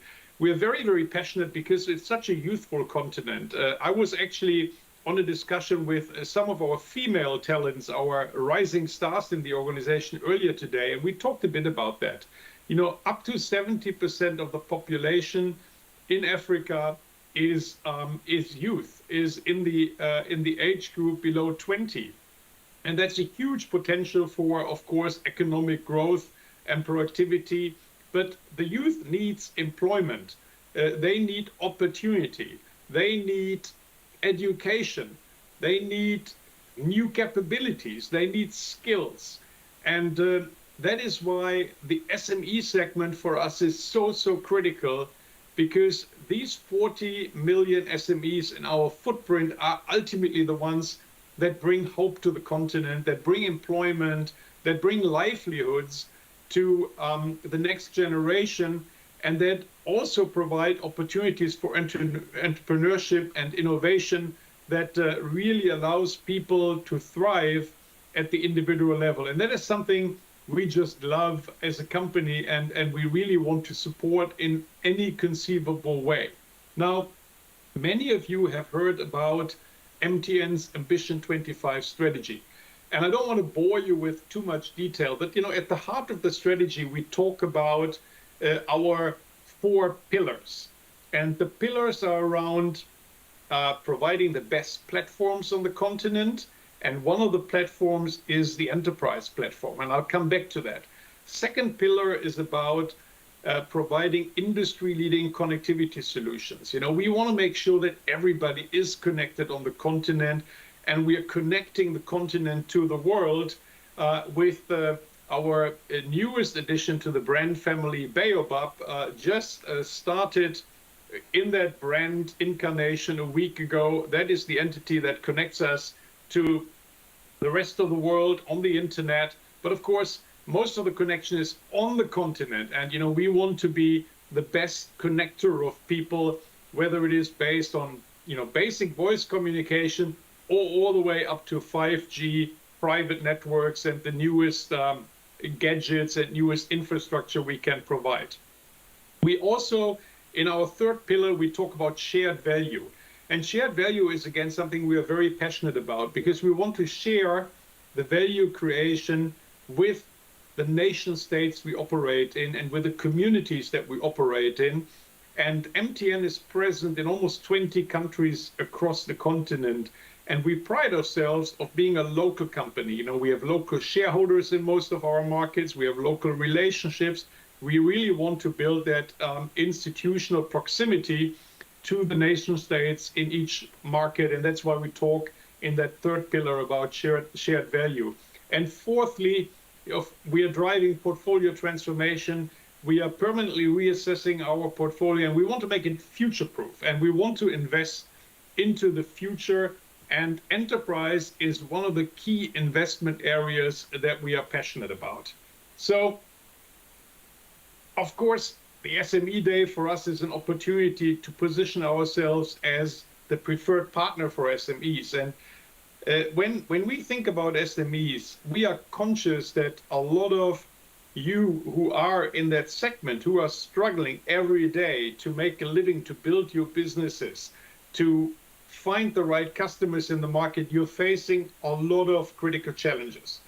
And the challenges start with, you know, how do I find access to the market? Where is that market for me? Can I scale beyond the local market into a regional, into a national, maybe into a multinational market if I'm particularly successful? And how do I find customers, and how do customers find me? That's a very, very basic question and challenge that SMEs have. A lot of SMEs are struggling with financing, particularly if you're a really small SME, you don't have a credit history yet, you don't have a lot of revenue to show for, but you need working capital finance because you have inventory and you have to buy inventory to be able to produce or be able to sell or to service people. You know, how do you get access to financing? Second big obstacle for a lot of SMEs. Then, of course, information. You know, how do I gather market intelligence? How do I know about what my competitors are doing? How do I know to find the best suppliers? You know, where are the marketplaces for me that I can engage on? You know, there's a lot of business intelligence that is critical today, even for the smallest of SMEs. But the moment, of course, you grow up and you start to scale, it becomes even more relevant to have the right level of market intelligence and insight, and also access to information, particularly about new capabilities, new tooling, and so forth. And that brings me to another point that I believe is increasingly critical for SMEs as they start to grow. You know, you need some software tools, you need an environment, whether it is on the accounting side or whether it is a sales and lead generation tool, whether it is basic productivity enhancement for the enterprise, whether it is the ability to connect to your employees and connect with your employees. You know, these are all basic tools that increasingly are becoming available through the cloud. And over these 2 days, we are going to talk to you about, you know, how MTN can play a role to help you in getting access to these capabilities. So if these are the challenges that the typical small enterprise encounters in the marketplace, how can we help? So, you know MTN, of course, as a provider of connectivity. That's table stakes today. Whether it's voice connectivity or data connectivity, whether it is private networks, whether it is closed user groups so that you can communicate within your staff, you know, that is, of course, a minimum we need to provide for you. But, you know, it is table stakes in the sense that we must position to any SME, where MTN is available, we will be second to none to provide the best connectivity in your environment. But as I said, that is just the baseline. And as in our strategy, where we talk about industry-leading connectivity solutions, there's a whole world of platforms on top of that. And that's something we are building and we are very excited about. And we want to co-create with the enterprise space and with the SME space as we move into these new platforms. Now, one of our platforms is the mobile money platform. And that is particularly relevant for the SME space because we are engaging on one hand in microfinance and in financial solutions. And a lot of these solutions are becoming available for SME, for merchants on the platform. We are driving the rollout of these solutions that are already available in some markets like Uganda and Ghana. But ultimately, we are confident we'll offer these solutions towards entrepreneurs and SMEs across the footprint. But also, of course, we are connecting you as a merchant on the platform that allows you to receive payment based on mobile money. And we're also working as a payment aggregator on the platform as well.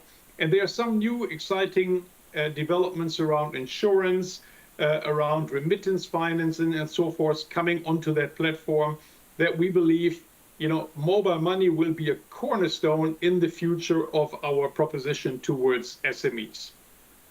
The second area that we are, of course, working towards is with enterprise-specific solutions. I already talked about some of the needs that enterprise have, but whether it is your mini ERP solution, whether it is your storage in the cloud, whether it is access to software tools and so forth, through our partnerships with the likes of Microsoft and others, we are paving the way for even the smallest of company in Africa to get access to the latest and greatest tools and software capabilities that are out there on the planet. And of course, we are moving into the space of AI, we are moving into the space of IoT. So some of the more sophisticated solutions that are today just available for multinationals and for large companies, they are coming down very, very quickly into packages that are going to be relevant for our enterprise segment as well. Now, through our digital competencies, we're also going to provide access to educational resources, to capability building, to advertising-based business models, market-based business models. We have a great initiative that many have heard about called Ayoba, which is building the largest super app for the African continent that will include an e-commerce platform. And that e-commerce platform will be available for small companies to position themselves with micro programs or micro apps to get onto the platform and be available for customers. So that marketplace aspect is covered by our strategy as well. And last not least, we were working on a platform called Genosis, which is thriving to become the one-stop shop for developers in Africa.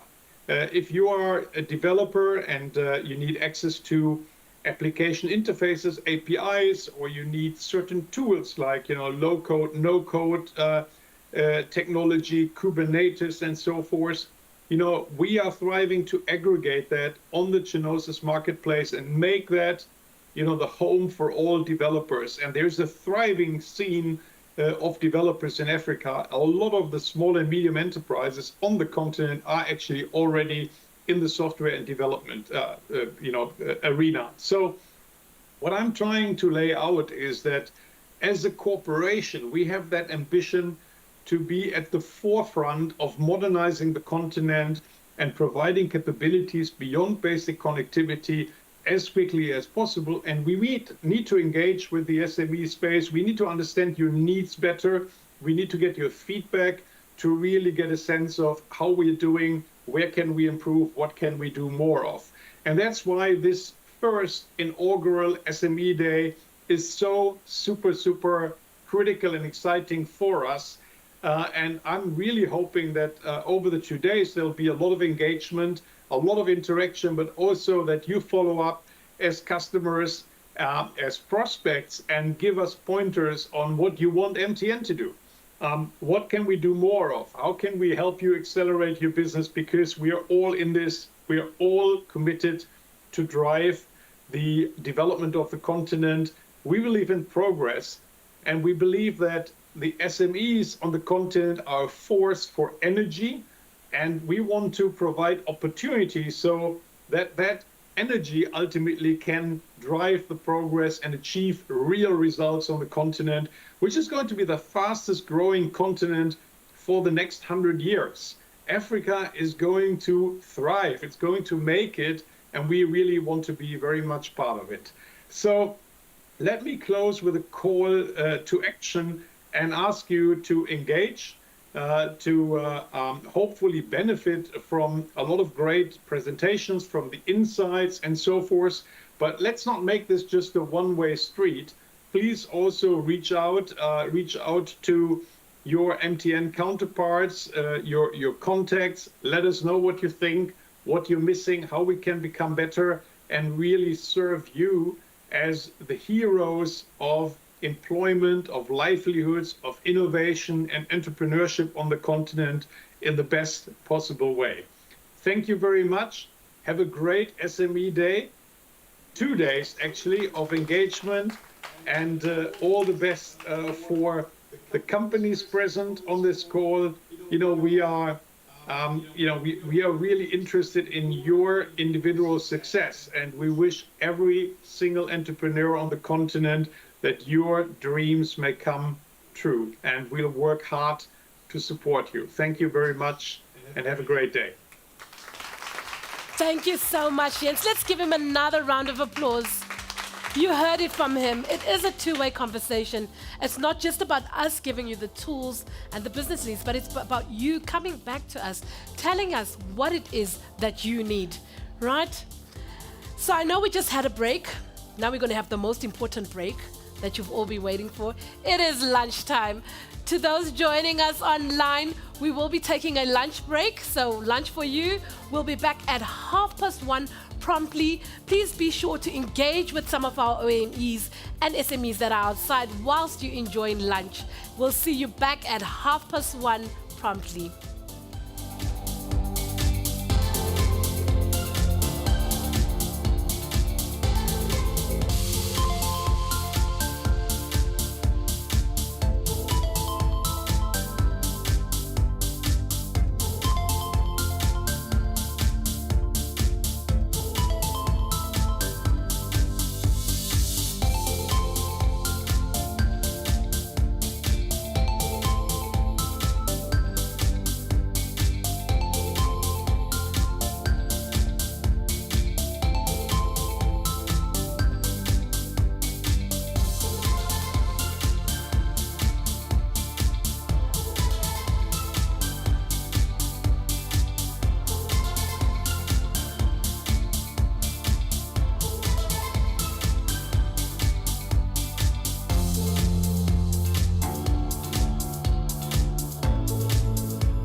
For the millions of Africans that dream.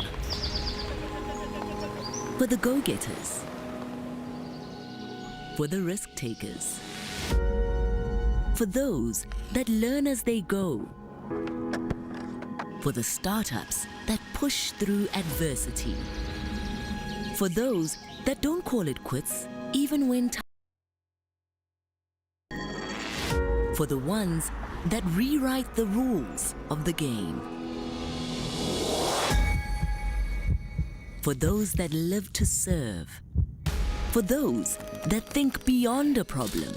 For those that yearn to build, whether brick by brick or mind by mind.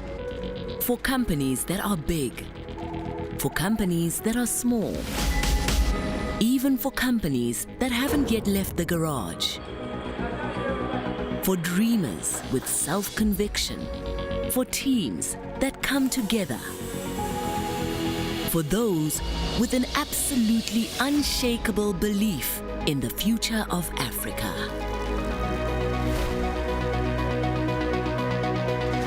We believe in you too. From an origin in connectivity to a destiny in ICT, we exist to power Africa's businesses in the digital world. And on our journey towards 2025, we know just what it will take to turn belief into results.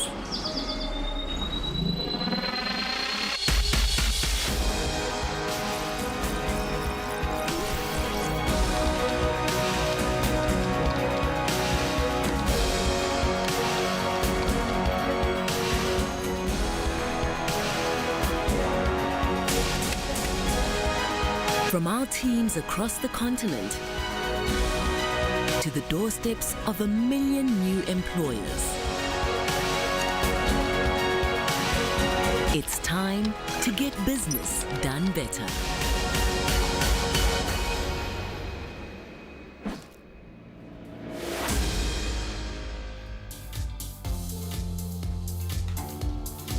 Welcome back. I hope you had a good lunch.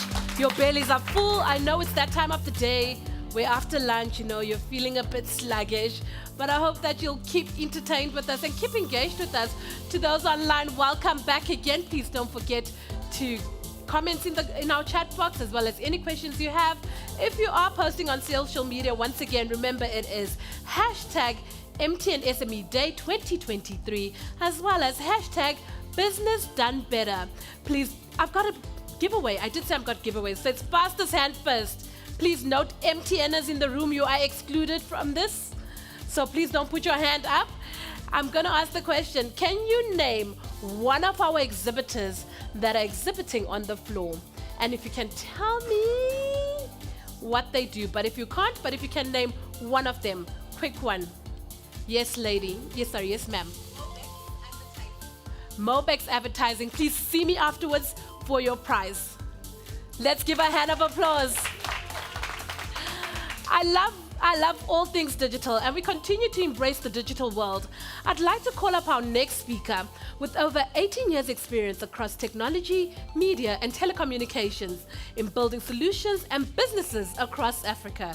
Let us give a big yellow to Jeff Musuta to give us some insights on how business can benefit from digital advertising. Jeff, what are we doing today? Thank you very much, Lynette. Hello, everyone. I'm so glad to be here. I've been having many discussions with our executive Tumi and other executives about small to medium enterprises, and it's one of the exciting things that I get to tell you guys about what we do within the business. One of the key things that we obviously debate about a lot of times is small business. Who are they and what are they? And between different teams, somebody wants to own them. And one of the realizations was small business is actually anyone and everyone that has got the gumption and the drive and the desire to start something of their own. A very famous person said, creative disruption, Joseph Schumpeter. is when the old is phased out, creating space for the new. And this requires grit, it requires determination, it requires a lot of drive. And I think this is exactly the characteristics that all small businesses have, which is extremely important, and you see it across Africa everywhere. So, very, very quick story. What happened in 1995? That is correct, sir. This team had belief, this team had drive, this team won, this team delivered. The same thing that this team did, it happened again in 2019. Yep. Athletes, entrepreneurs, all of you are built the same. Belief, something that no one else can see, but you all drive for it. And we love it, and I think we should all relish in it. I tried, but I couldn't make it work. I failed. So I decided to come back into corporate. But what you then also noticed was a couple of things that happened in trends. So newspaper sales in 1995 were about circa 60 million. In 2019, they dropped to about 25 million. What happened in the middle? Change happened. Change happens all the time. It's not that the world got smaller, it's that the world actually got bigger. And that's because of technology, innovation. 1994, MTN was actually born. And because of that, we are now here today with all these enabling opportunities that we've been hearing about the whole afternoon. So, what needs to happen? And I think there's a lot of change that's been taking place. If we look pre-COVID, very, very quickly, you used to be forced to go to a clinic because the doctor says, come and pay consultation fee to see me. And in that, you get your ticket, you go to see the doctor, and spend some time with them. COVID hits, too much demand, innovation is needed. So the likes of some of the cities that we work with came to us at MTN and said, guys, please can you help us with our mobility? We can't meet all these people fast enough. So now they needed to create hotspots. Innovation, technology, things that are customer and life-centric, but not just customer-centric. So meet the customer where they are. We all understand the challenges that you guys are going through. Everybody is pretty much a small business. I mean, we joke about this many times in the office. The other day I was on a call with one of our team members, and I was like, you probably sell fabric on the side of the road, and you probably have Tupperware stores. Challenges of small businesses are real, and those range from energy crisis, where you've got South Africa that lost 560 billion rand during 2022. And this is just due to energy. You've got fuels challenges, many countries, and it's happening now. Fuel is becoming a huge, huge problem. We've heard about funding. We've got my colleague Cedric that will come and talk to you about some solutions that we have. And mine is access to market. Every business needs access to market. And what we want to focus on is telling you and teaching you how you can actually get access to market through MTN. Now, within the MTN family, advertising is actually very, very young. Our business that we run is 4 years old. So me too, I'm actually in a small business, in a big business.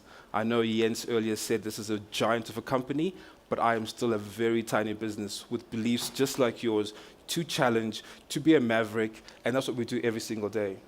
Our solutions that we have are actually twofold. We've got them as premium telco direct inventory.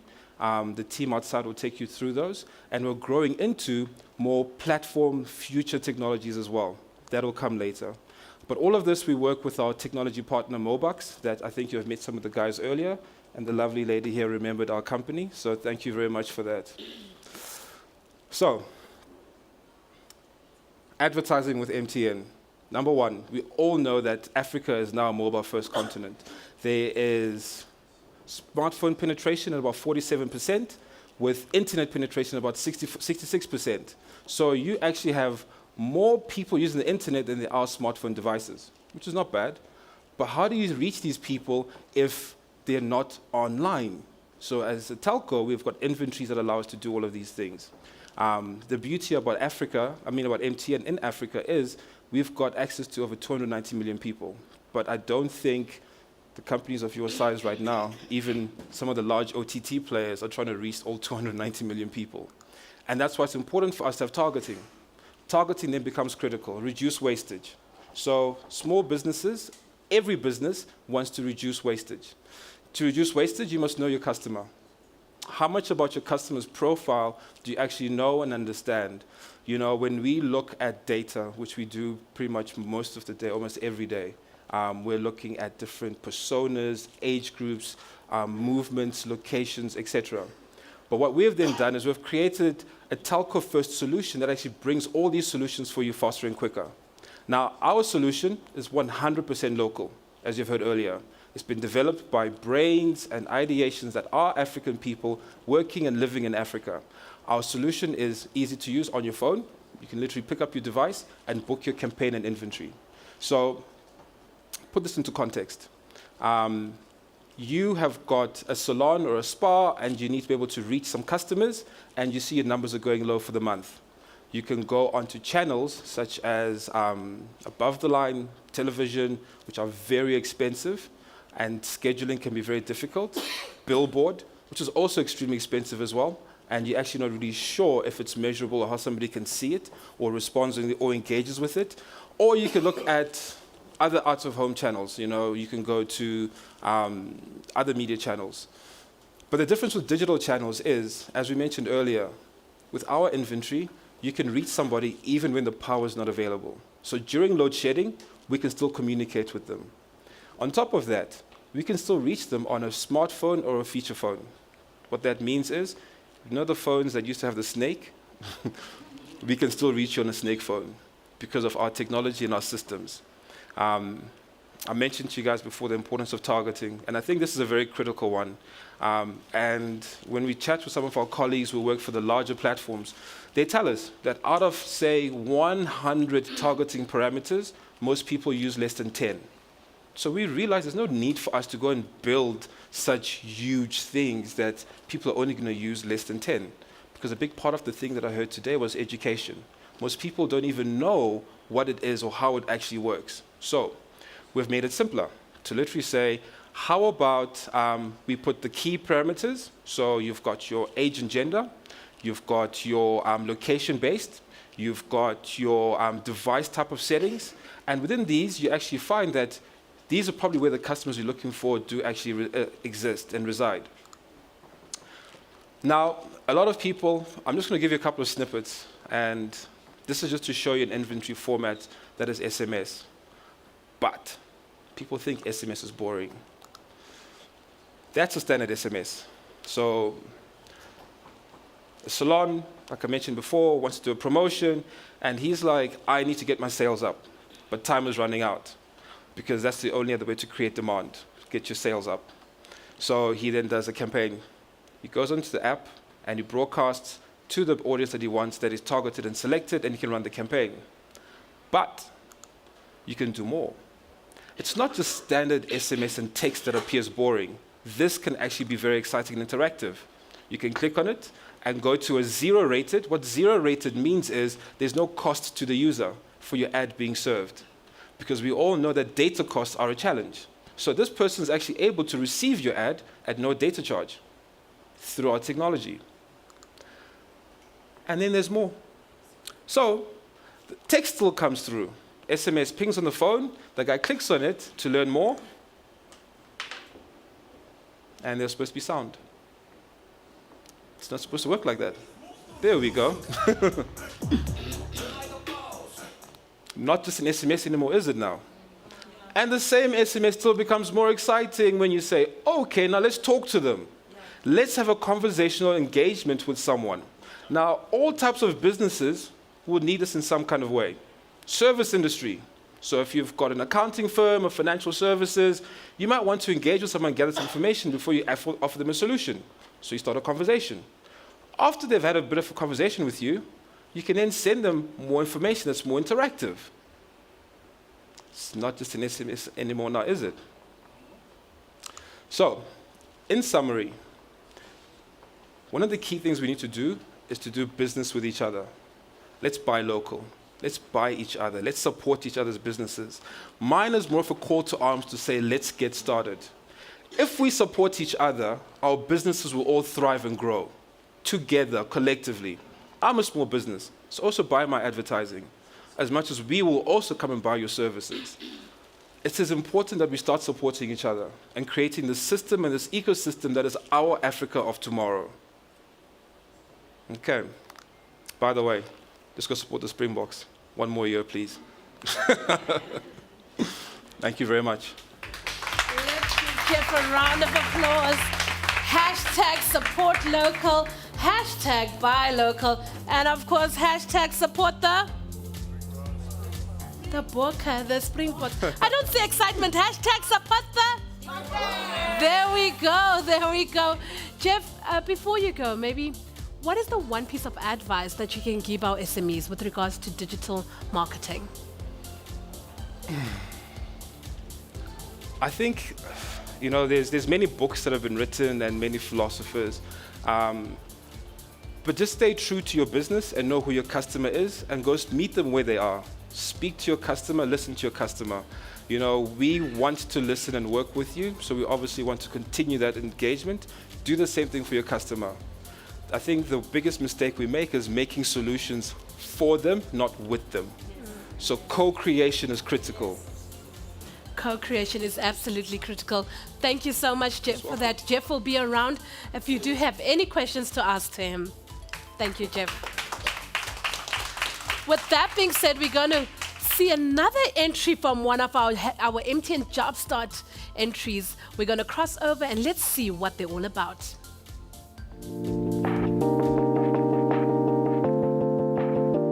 My name is Mtutu Zelizondi. I'm a director of VHN Engineering and Projects. VHN Engineering and Projects is a steel manufacturing company. We do have a facility in Randfontein, whereby we have a workshop that is 525 square meter, and we also have different machines that we are using. VHN has been working as a jobbing shop, which means we would wait for the customer to come and introduce its product, and then we manufacture based on the customer's specification. We had different customers such as Transnet, Armscor, Prasa, ABI, Unilever, and many other small businesses that we are getting from different companies. We want to change the strategy that we've been using. Instead of waiting for the customer to come to us, now we want to manufacture our own products that we can sell. So as an entry to this product level, we've started with the cold stoves that were actually welcomed by the market. The steel furniture also, we've done some few products that has been welcomed by the market as well. Why do we need funding, or we need to get this money? What are we going to do with this money? We have a problem of material handling. Our forklift has broken, so we would like to replace, not necessarily a brand new forklift, but we need a good condition working forklift. Another challenge that we've just picked up when we started this product project is that we need money also on the marketing side. We need money to stage our furniture so that everyone can see the quality of our furniture based on where we stage. So this is where we are now. This is where we are going to. This is our future. This is where we want to be. This is just an initial stage. Thank you for your attention.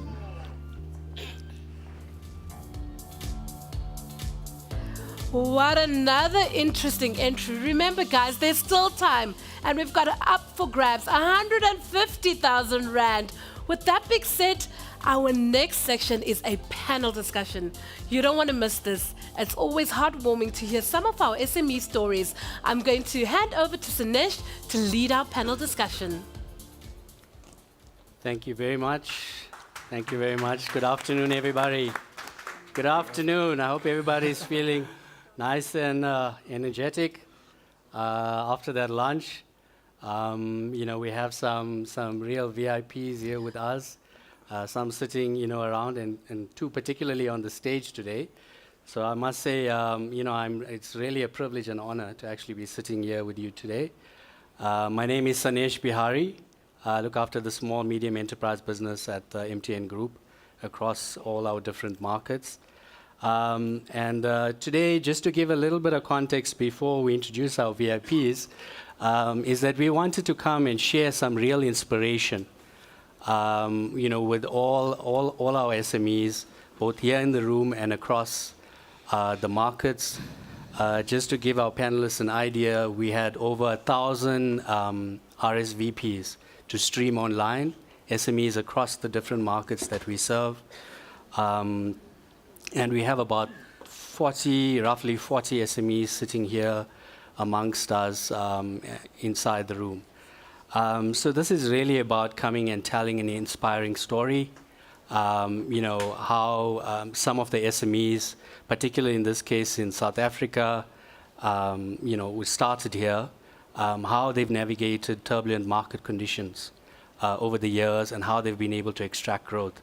And it's really about an inspirational story for everybody, for the SMEs, for MTN, for us all to learn and see, what can we take out of these books. So without further ado, I think let us introduce our VIPs. So we start off with Vui Zondi. We had an opportunity to actually interact before we come up here on stage. Quite a bubbly personality, I must say. But really some serious accolades here. So the founder and MD of Corium Skincare. And Corium Skincare is a natural skincare brand. I'm not going to steal your thunder, so I'm going to leave you to go through the full details of it. But maybe just to talk about some of the achievements, top newcomer, Nedbank Small Business Excellence Awards 2019, 50 Faces of Wits Business School 2018, Mail and Guardian Top 200 Young South African Businesses and Entrepreneurship in 2017, etc., etc. Mentions by Standard Bank, etc. So some really, really serious accolades. So welcome, Vui. We're looking forward to this. Thank you so much for having me. It's such a gracious introduction. I'm always feeling a bit shy, but I'll own up to that today. Thank you. Perfect. Welcome. And then we go over to Chivumo. I think who's also been here this morning, spent some time with us, and now here to talk. The co-founder and managing director of Lemo Solar, based in Gauteng. I think it's a really, really appropriate time for us to be talking about solar, given the challenges that our country and economy faces. And also, I think Shivumo will go through, his business, so I don't want to take anything from him about that. But also some really great references, I think one year a nod from President Cyril Ramaphosa himself,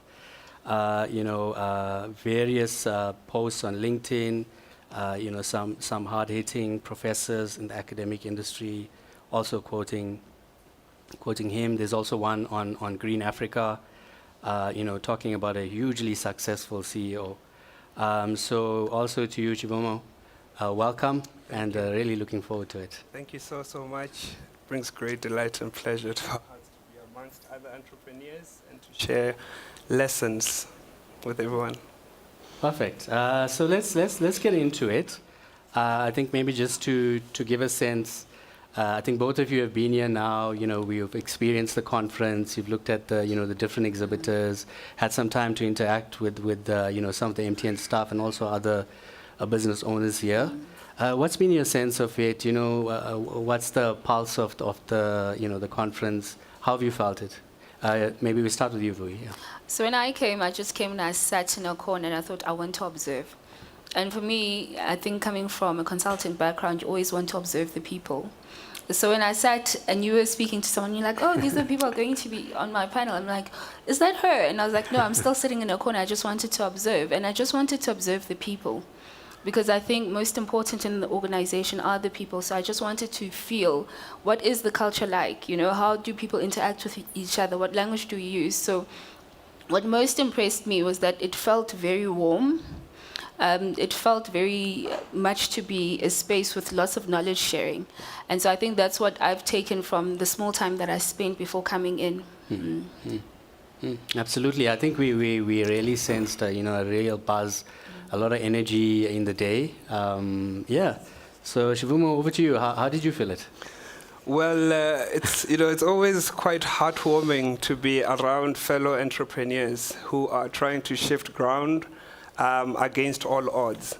I think it is it is a fallacy when you're told that being, a business owner or an entrepreneur is all glory. It's all exciting and fun, and you get to do what you want to do with your time. Yes. It is far from the truth, and it is only when one finds themselves around fellow entrepreneurs where one can begin to make sense of their own personal journey and draw inspiration and courage from what every other person is doing. So this environment, this group of people are my family. I love being around this kind of spaces. Yeah. Perfect. Wonderful. Wonderful. And thanks for contributing to that energy. I think, I think we, like I said, we interacted a little bit, but yeah, and also for visiting and being here earlier in the day. I think it really added, to this event. But let's head into, your actual business, to start with. So maybe let's talk a little bit about the story, of your businesses. How you extracted growth. We spoke about the turbulent market conditions. We've had COVID-19. Now we've got load shedding. It hasn't been, an easy market, in South Africa. Even if we look outside our borders, but particularly I think in South Africa we face some serious challenges. So tell us your story. Let's maybe we start with you. Give us a sense of your story and how you were able to extract some really good growth during difficult market conditions. Yeah. Sure. So I always think I'm an accidental entrepreneur. So growing up, I really thought I was going to be a corporate climber. I thought I was going to get, to the C-suite, to the executive level. Even 10 years ago, had you asked me, would you have your own business? I probably would have said, no, I'm a corporate girly. I'm going to be a corporate girly. And so I think for me, how I found a home in entrepreneurship is that I liked problem solving. Yeah. So I worked in construction and listed property, and then I moved over to management consulting where I was doing strategy consulting. So in that environment, we were doing a lot of problem solving. So I decided, let me start a business as a side hustle. And I think that's a very relatable story. In the South African environment, a lot of people have side hustles, whether you're selling Avon, whether there's a small family business, whatever it is, it's really built into our communities to have something else other than your day job. And that's how the business started. Always being a girly girl, always interested in grooming and personal care, which was very much removed from my actual educational background, because my educational background was BSc, it was construction, it was property, nothing to do with beauty. So it started as a hobby. It is very removed, actually. It's like opposites. So it started as a hobby, side hustle, my 5 to 9 after my 9 to 5. And the business started to scale and grow. And I think what made me an entrepreneur is not particularly my interest in beauty or personal care. It was more my interest in solving problems for people. So I realized there was a gap in the market, and I realized I had the skills to actually, to solve the gaps. And that's what entrepreneurship is defined at. You're problem solving for the consumer. And that's really the story. So then Karim Skincare was born. We put it onto the internet, onto social media. It started to blow up. We had an online store.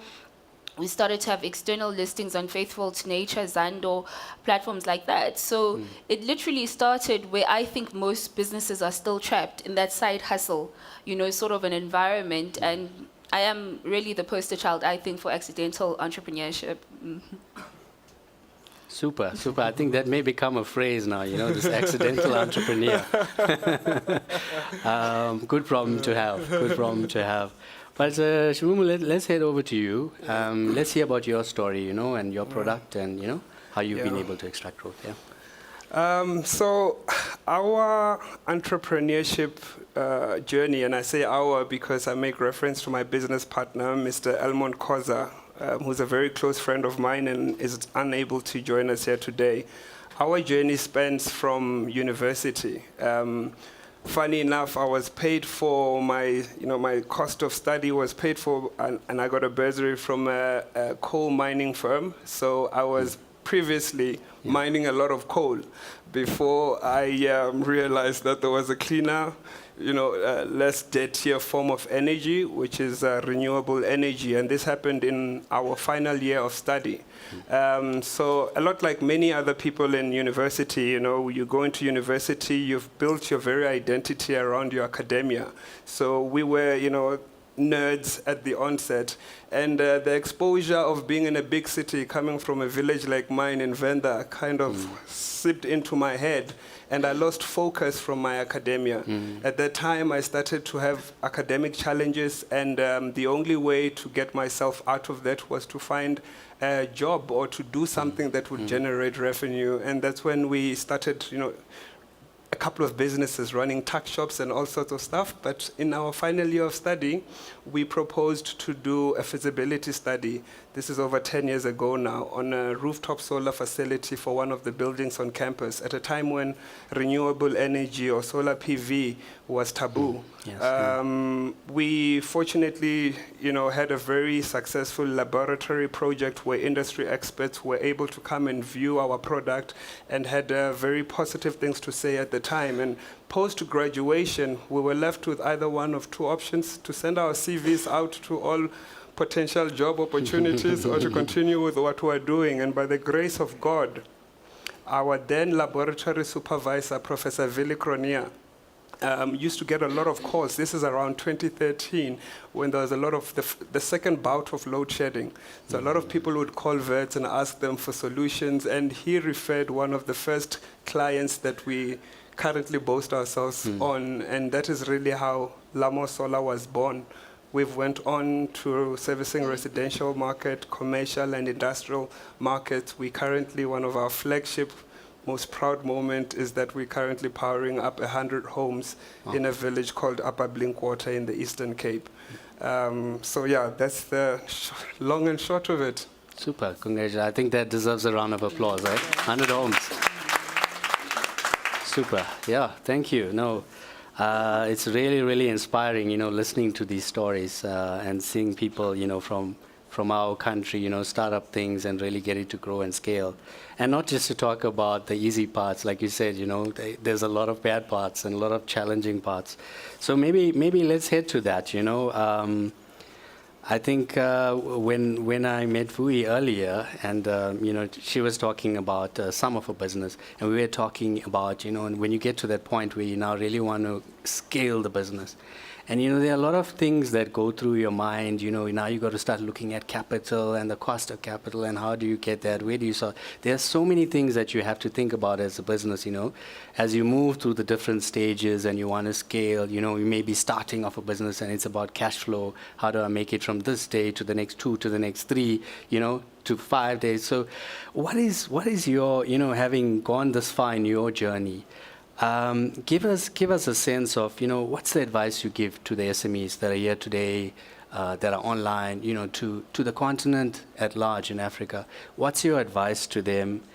What's your inspiration to them, to really make it and to get to the stage that you are and even beyond? Yeah. I'll start, it's fine. I think ladies first. So to go to that, I think there's a lot of misleading advice in the entrepreneurship sector, I think we speak a lot about follow your passion, just start with what you have. And that's not really truthful. I think we need to empower entrepreneurs that they need to research. One of the things that's missing, I think, in the conversation of entrepreneurship is that you need to scan your environment. You need to research. Who's your target consumer? How do they behave? What price are they willing to pay for your good or your service? And there's really, that's why I'm saying there's a gap. We're not speaking about the fact that almost education or academia or I don't know how, it has to support entrepreneurship. So for me, if I could speak to an entrepreneur that wants to start or is going to start, I would say that research, arm yourself with as much knowledge as possible because it's not just about passion, it is hard. It is hard to run a business. And you need to have as much knowledge, as much empirical evidence as you can on your side. And we don't speak about that enough. So I think alongside the passion, which is great, we've spoken a lot about the passion in the conversation, but research, scan your environment. Who are your competitors? Who's going to be your customer? How are you going to access the market? What sort of capital is available in your space? If you need to go and borrow money, who are you going to be borrowing money from? So I also think I throw that challenge whenever I go to corporate to say that in your ESD programs and the programs that you design for entrepreneurs, there needs to be an educational component. Yeah. We need to really, really empower entrepreneurs to understand things like costing a product. When I say my product is R1, how much of that R1 is markup? Have I accounted for my, my overheads? So things like that, I think that's what's missing in the entrepreneurship conversation. I think that's not the sexy part, right? We want the do it, start, follow your passion, and that's really like, it gets you going, but we need to now go to the nitty-gritty and the ugly stuff. So I think that's where I would want to concentrate. That's the gap I've seen in terms of entrepreneurship talks, the conversation around entrepreneurship, to say that scan your environment, try to get as much research as you can, try to get a very strong team. I think very much we glorify the solopreneur, we glorify creating personal brands out of businesses, but I think there's nothing that commends you more as an entrepreneur than being able to get a strong team. And those are my two things. So really just do your research and get a strong team from as early possible as you can. Oh, thank you. Absolutely, I think really inspiring words there. And Shivumo, you wanna latch on to that one? Let's get your view as well. Yeah. Yeah, I can't agree with Vuyi any more than what she has just said. I think there's a quote which goes, when the rate of learning inside of an organization is slower than the rate of learning, or the rate of change outside, then the end is near. And that applies to pretty much every business. When I remember 10 years ago, solar modules that you could buy today for 3,000 rand, for example, were costing almost double the price, so around 5,500, and they were generating half the amount of power what the today's peak power you can get from a solar module. So if you're not learning, if you're not keeping up with the cost per watt of what you're selling, then you'll be left out in the cold with whatever you're selling. And I think this applies to every other business. But second to that, Vuyi mentioned a team and diversity and the source of competitiveness that one is able to garner from a diverse team and working with like-minded people. And I think we've enjoyed this right from the onset of our business, because I've got a business partner who is pretty much like me. He's not here today, but he's handling something else that I would otherwise would not be able to handle had I not been in a partnership with him. So I believe quite firmly in partnering up with the right people, motivated individuals who are able to drive a common vision towards achieving a common goal. So individual brilliance is really a thing of the past as far as I'm concerned.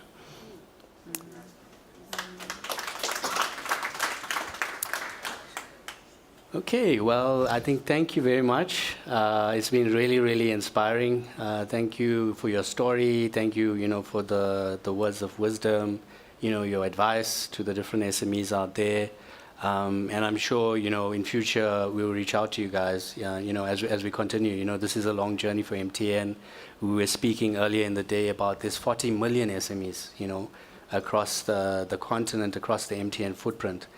And whilst, this presents a good opportunity for MTN, it's also a significant obligation that we have, to make sure that we work with the market, with SMEs, with people like yourselves, to support and to grow these businesses and to bring the right growth levers there for SMEs. We spoke about things like skills development earlier. We spoke about things like access to market. I mean, you mentioned it.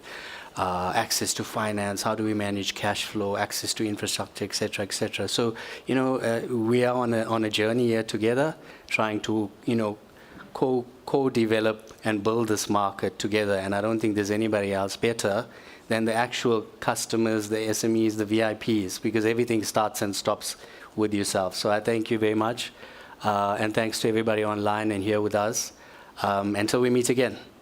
Thank you. Thank you.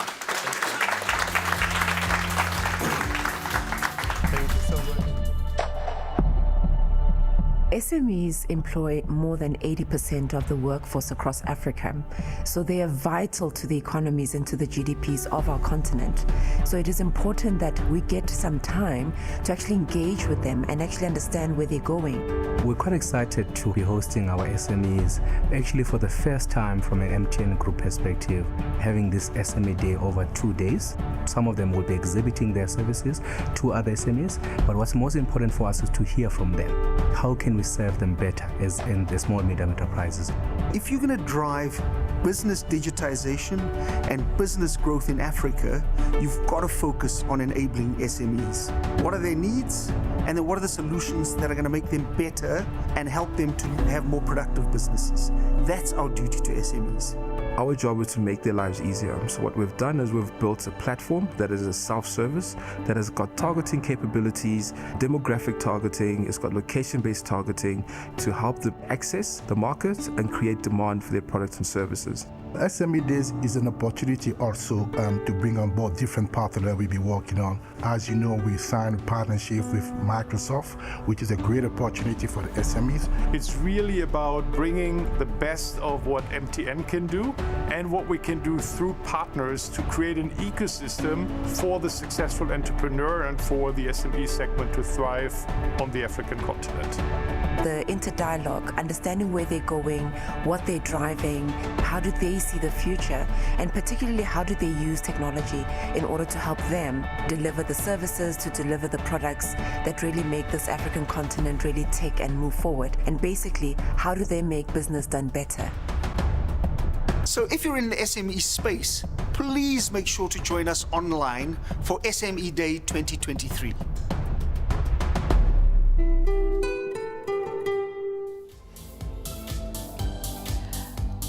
What an amazing panel conversation. Again, buy local, support local. If you want to know why my skin looks good, I do use some of the Korean products. So reach out to Vui, buy. She dropped some amazing gems there, so I hope you've taken note. Chibumbo, we need you. Renewable energy, that conversation now in our current times, I'm not going to make it controversial, but we need you. With that being said, let us head over to the next speaker. Intrapreneur, yes, you heard right. An entrepreneur with a passion for financial and digital inclusion. He is our Group FinTech Executive for Payments and E-Commerce. Let us give a big warm yellow welcome to Cedric Gusan to take us through Momo for SMEs.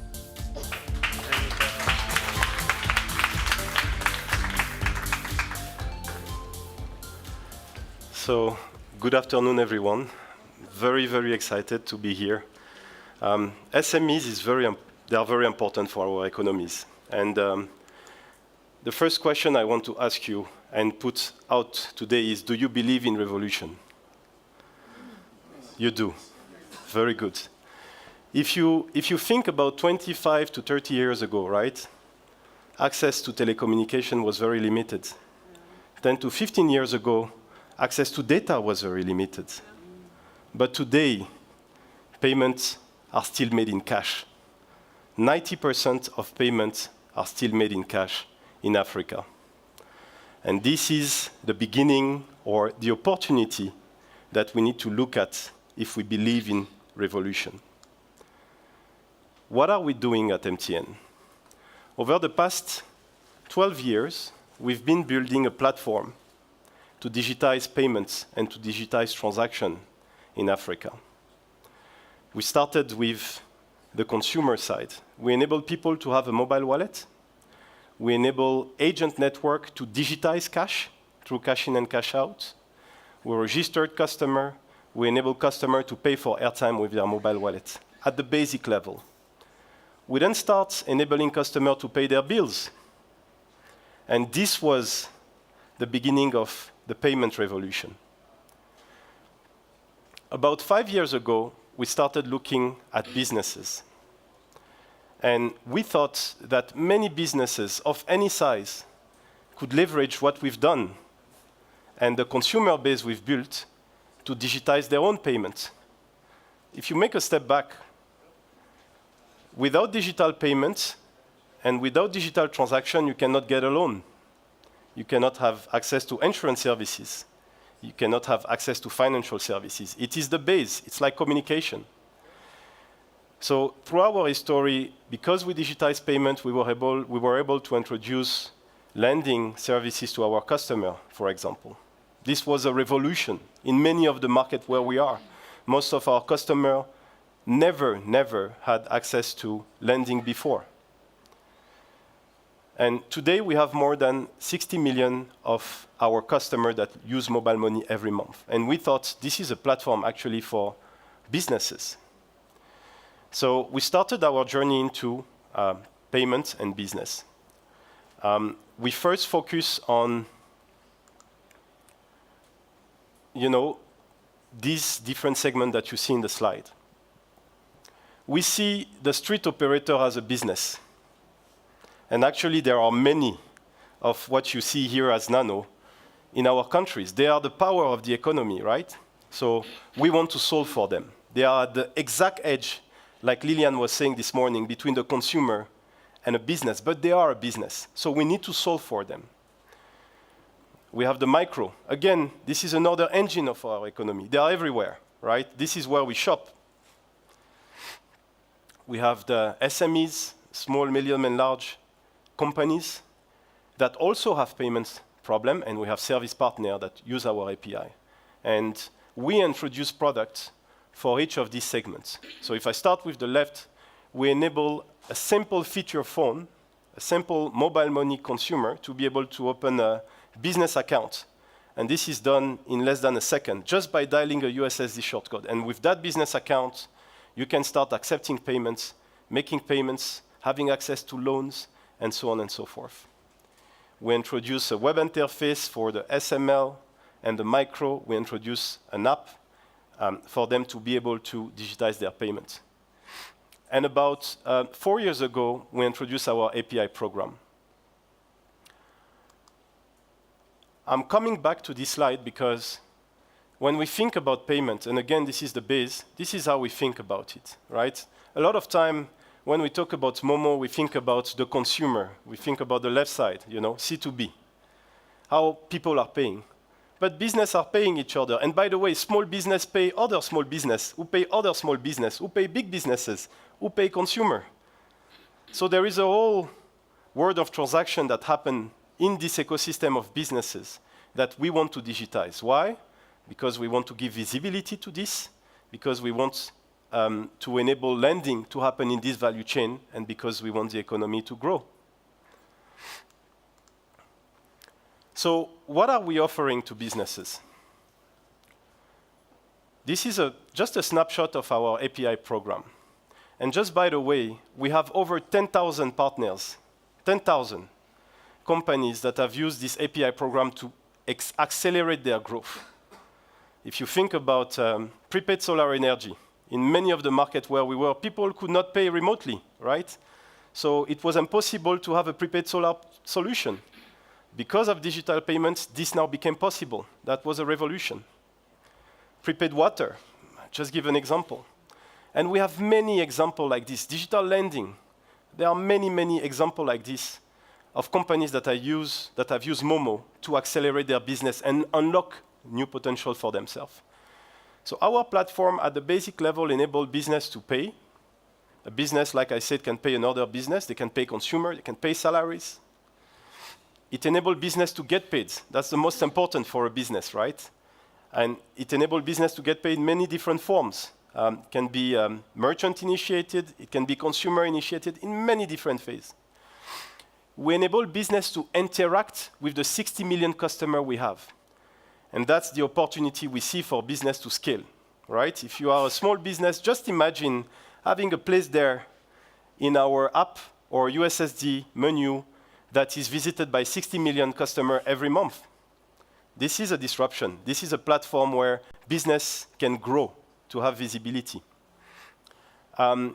We enable customer and our business to get consent. So just imagine insurance company that is mandated to sign a contract with a customer, right?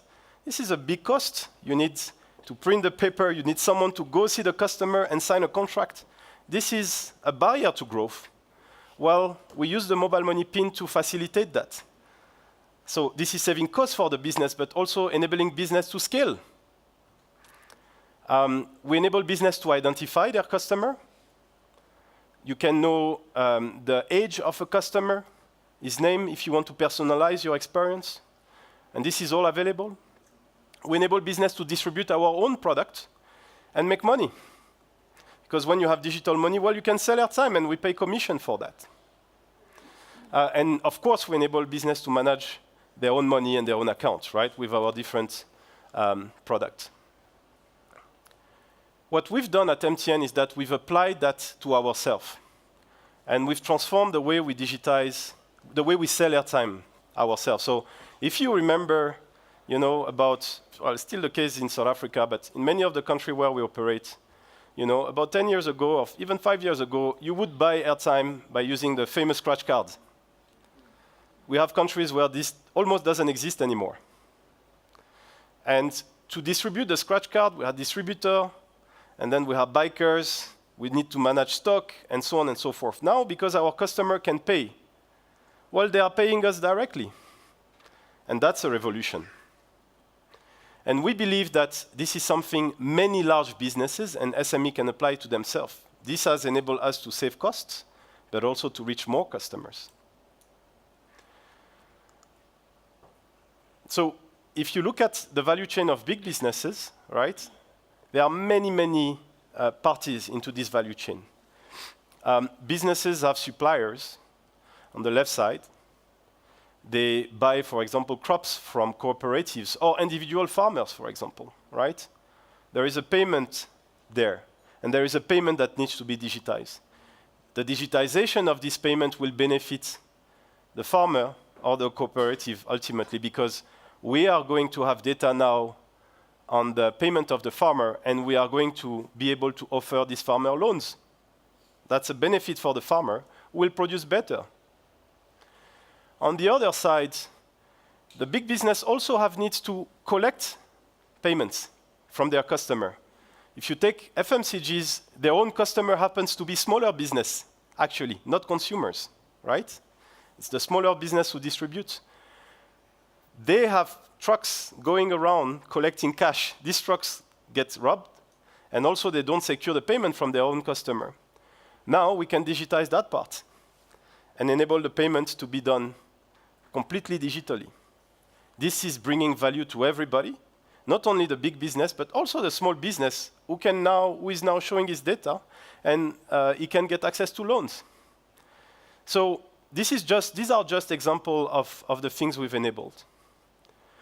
So I hope now you believe in the new revolution of digital payments, and I really hope that you are going to look at MTN and Momo as a platform to unlimit your growth. Thank you very much. Let's give him another round of applause. Cedric, I think the question for me to you, what is the one advice you can give some of our SMEs, maybe to even sign up to Momo for Business? Yeah, I have actually a story for that. Because I think about 7 years ago, when I started at Group FinTech, I was receiving, I think, probably 10 messages on LinkedIn per week.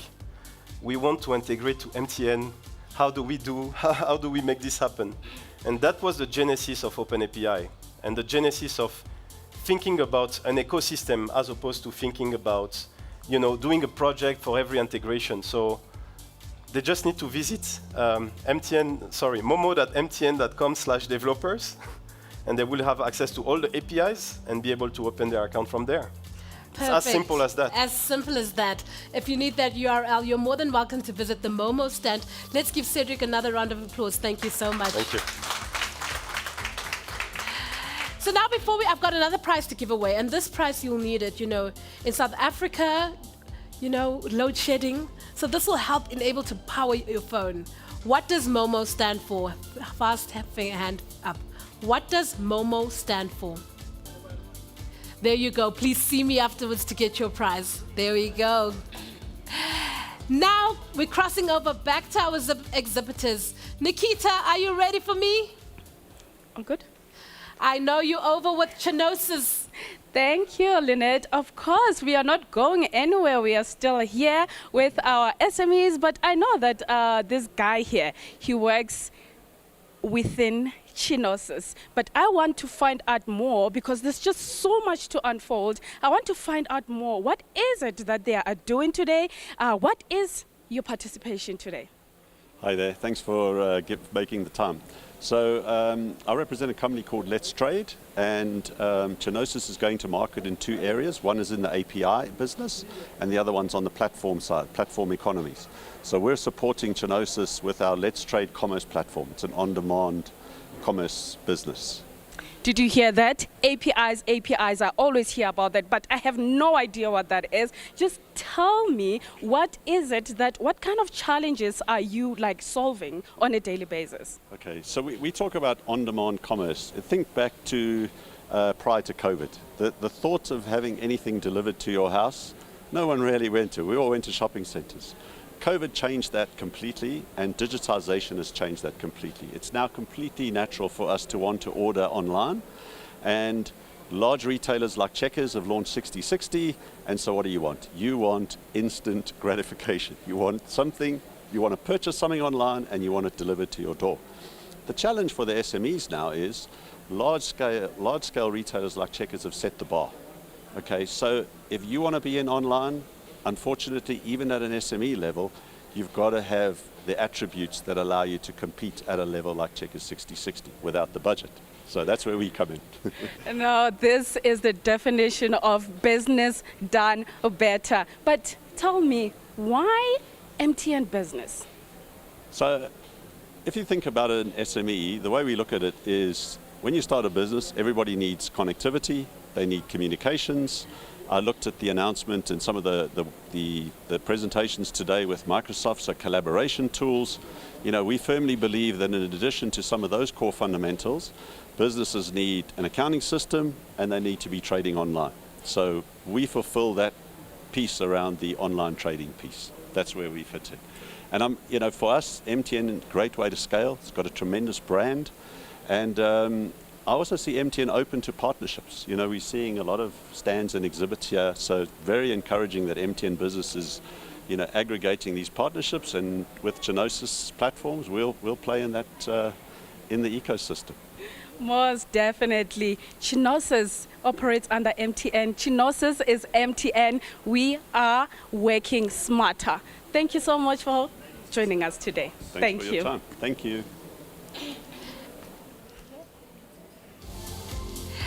Thank you so much, Nikita and Genosis.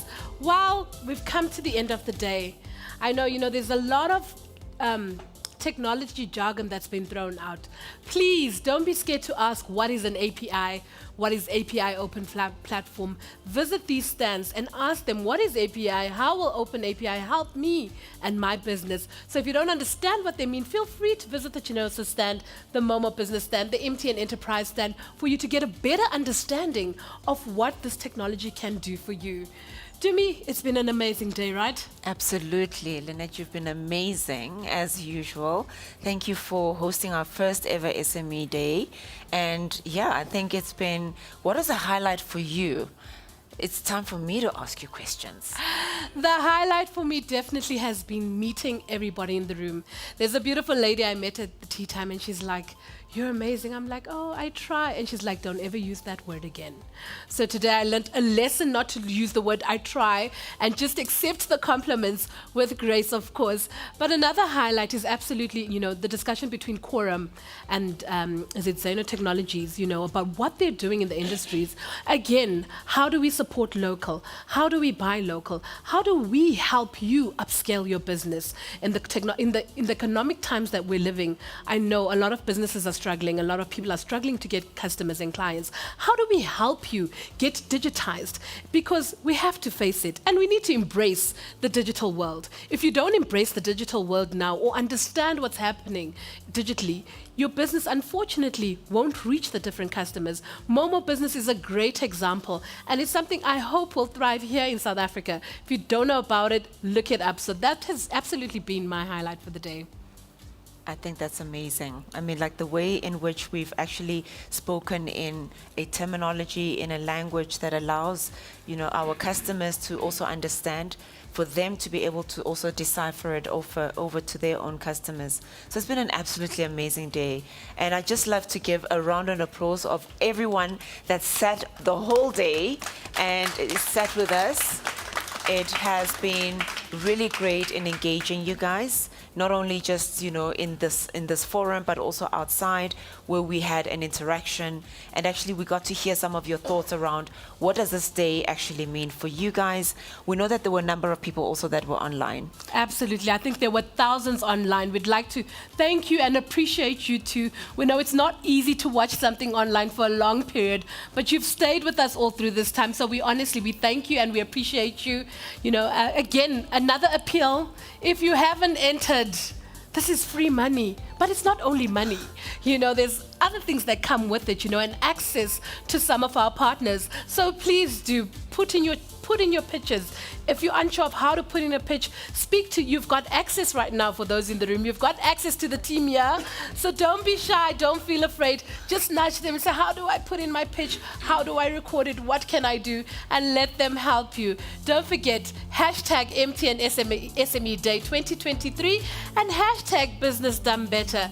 Dumi, I know we've got another day tomorrow. Absolutely. Are you excited? I'm very excited. I think that this is a first. And with every first, we're always learning, we're always wanting to get feedback, and tomorrow is another day for us to basically engage with some of the people that presented today.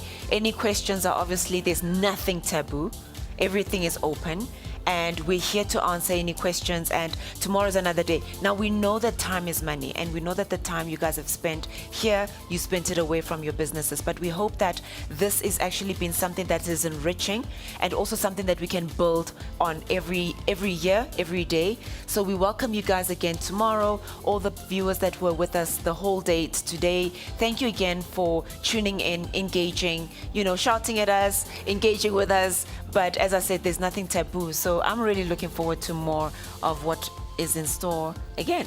Me too. You know, again, it's about networking. And like Tumi has said, we know you've taken time out of your day. We hope to see you tomorrow. It's another exciting, fun-ful day. I've got, don't kill me, my production team, one more prize to give away. The question I want to ask, like we said, it's a two-way conversation. If someone in the room can tell us what it is you want MTN to help you with. Okay, he put his hand up first. So maybe if I could get a mic, if you could say your name and the company that you represent. Okay, my name is Masenya Rikutla. I just want MTN to be our partner, not just our sales. In other words, to give us a full description of whatever we are buying from them, so that we don't sit on gold or just use one aspect of a product when it could do miracles for us. Absolutely, and I think it goes back again to the network collaboration. There was the lady that's a digital skills trainer. So it's a whole ecosystem, right? It's from you, from MTN to you, as well as to the other people that we can network and help upskill you. Dumi, any last words for today? No, I think everyone has invested a lot of time today. So we're hoping that you guys go and get rested, think a lot about what was said to you guys today, come back tomorrow with lots of questions, and, you know, let everything just sit and simmer, and let's have another engaging day tomorrow. And thank you again for being here with us today. That's it from us. Thank you for joining us once again. See you tomorrow at 10 a.m. sharp, back in this room and back online. Have an amazing day. For those in the room, we've got a cocktail event afterwards. Please do go back to the center, visit some of the stands, network, have a drink or two, and we'll see you tomorrow. Prizes.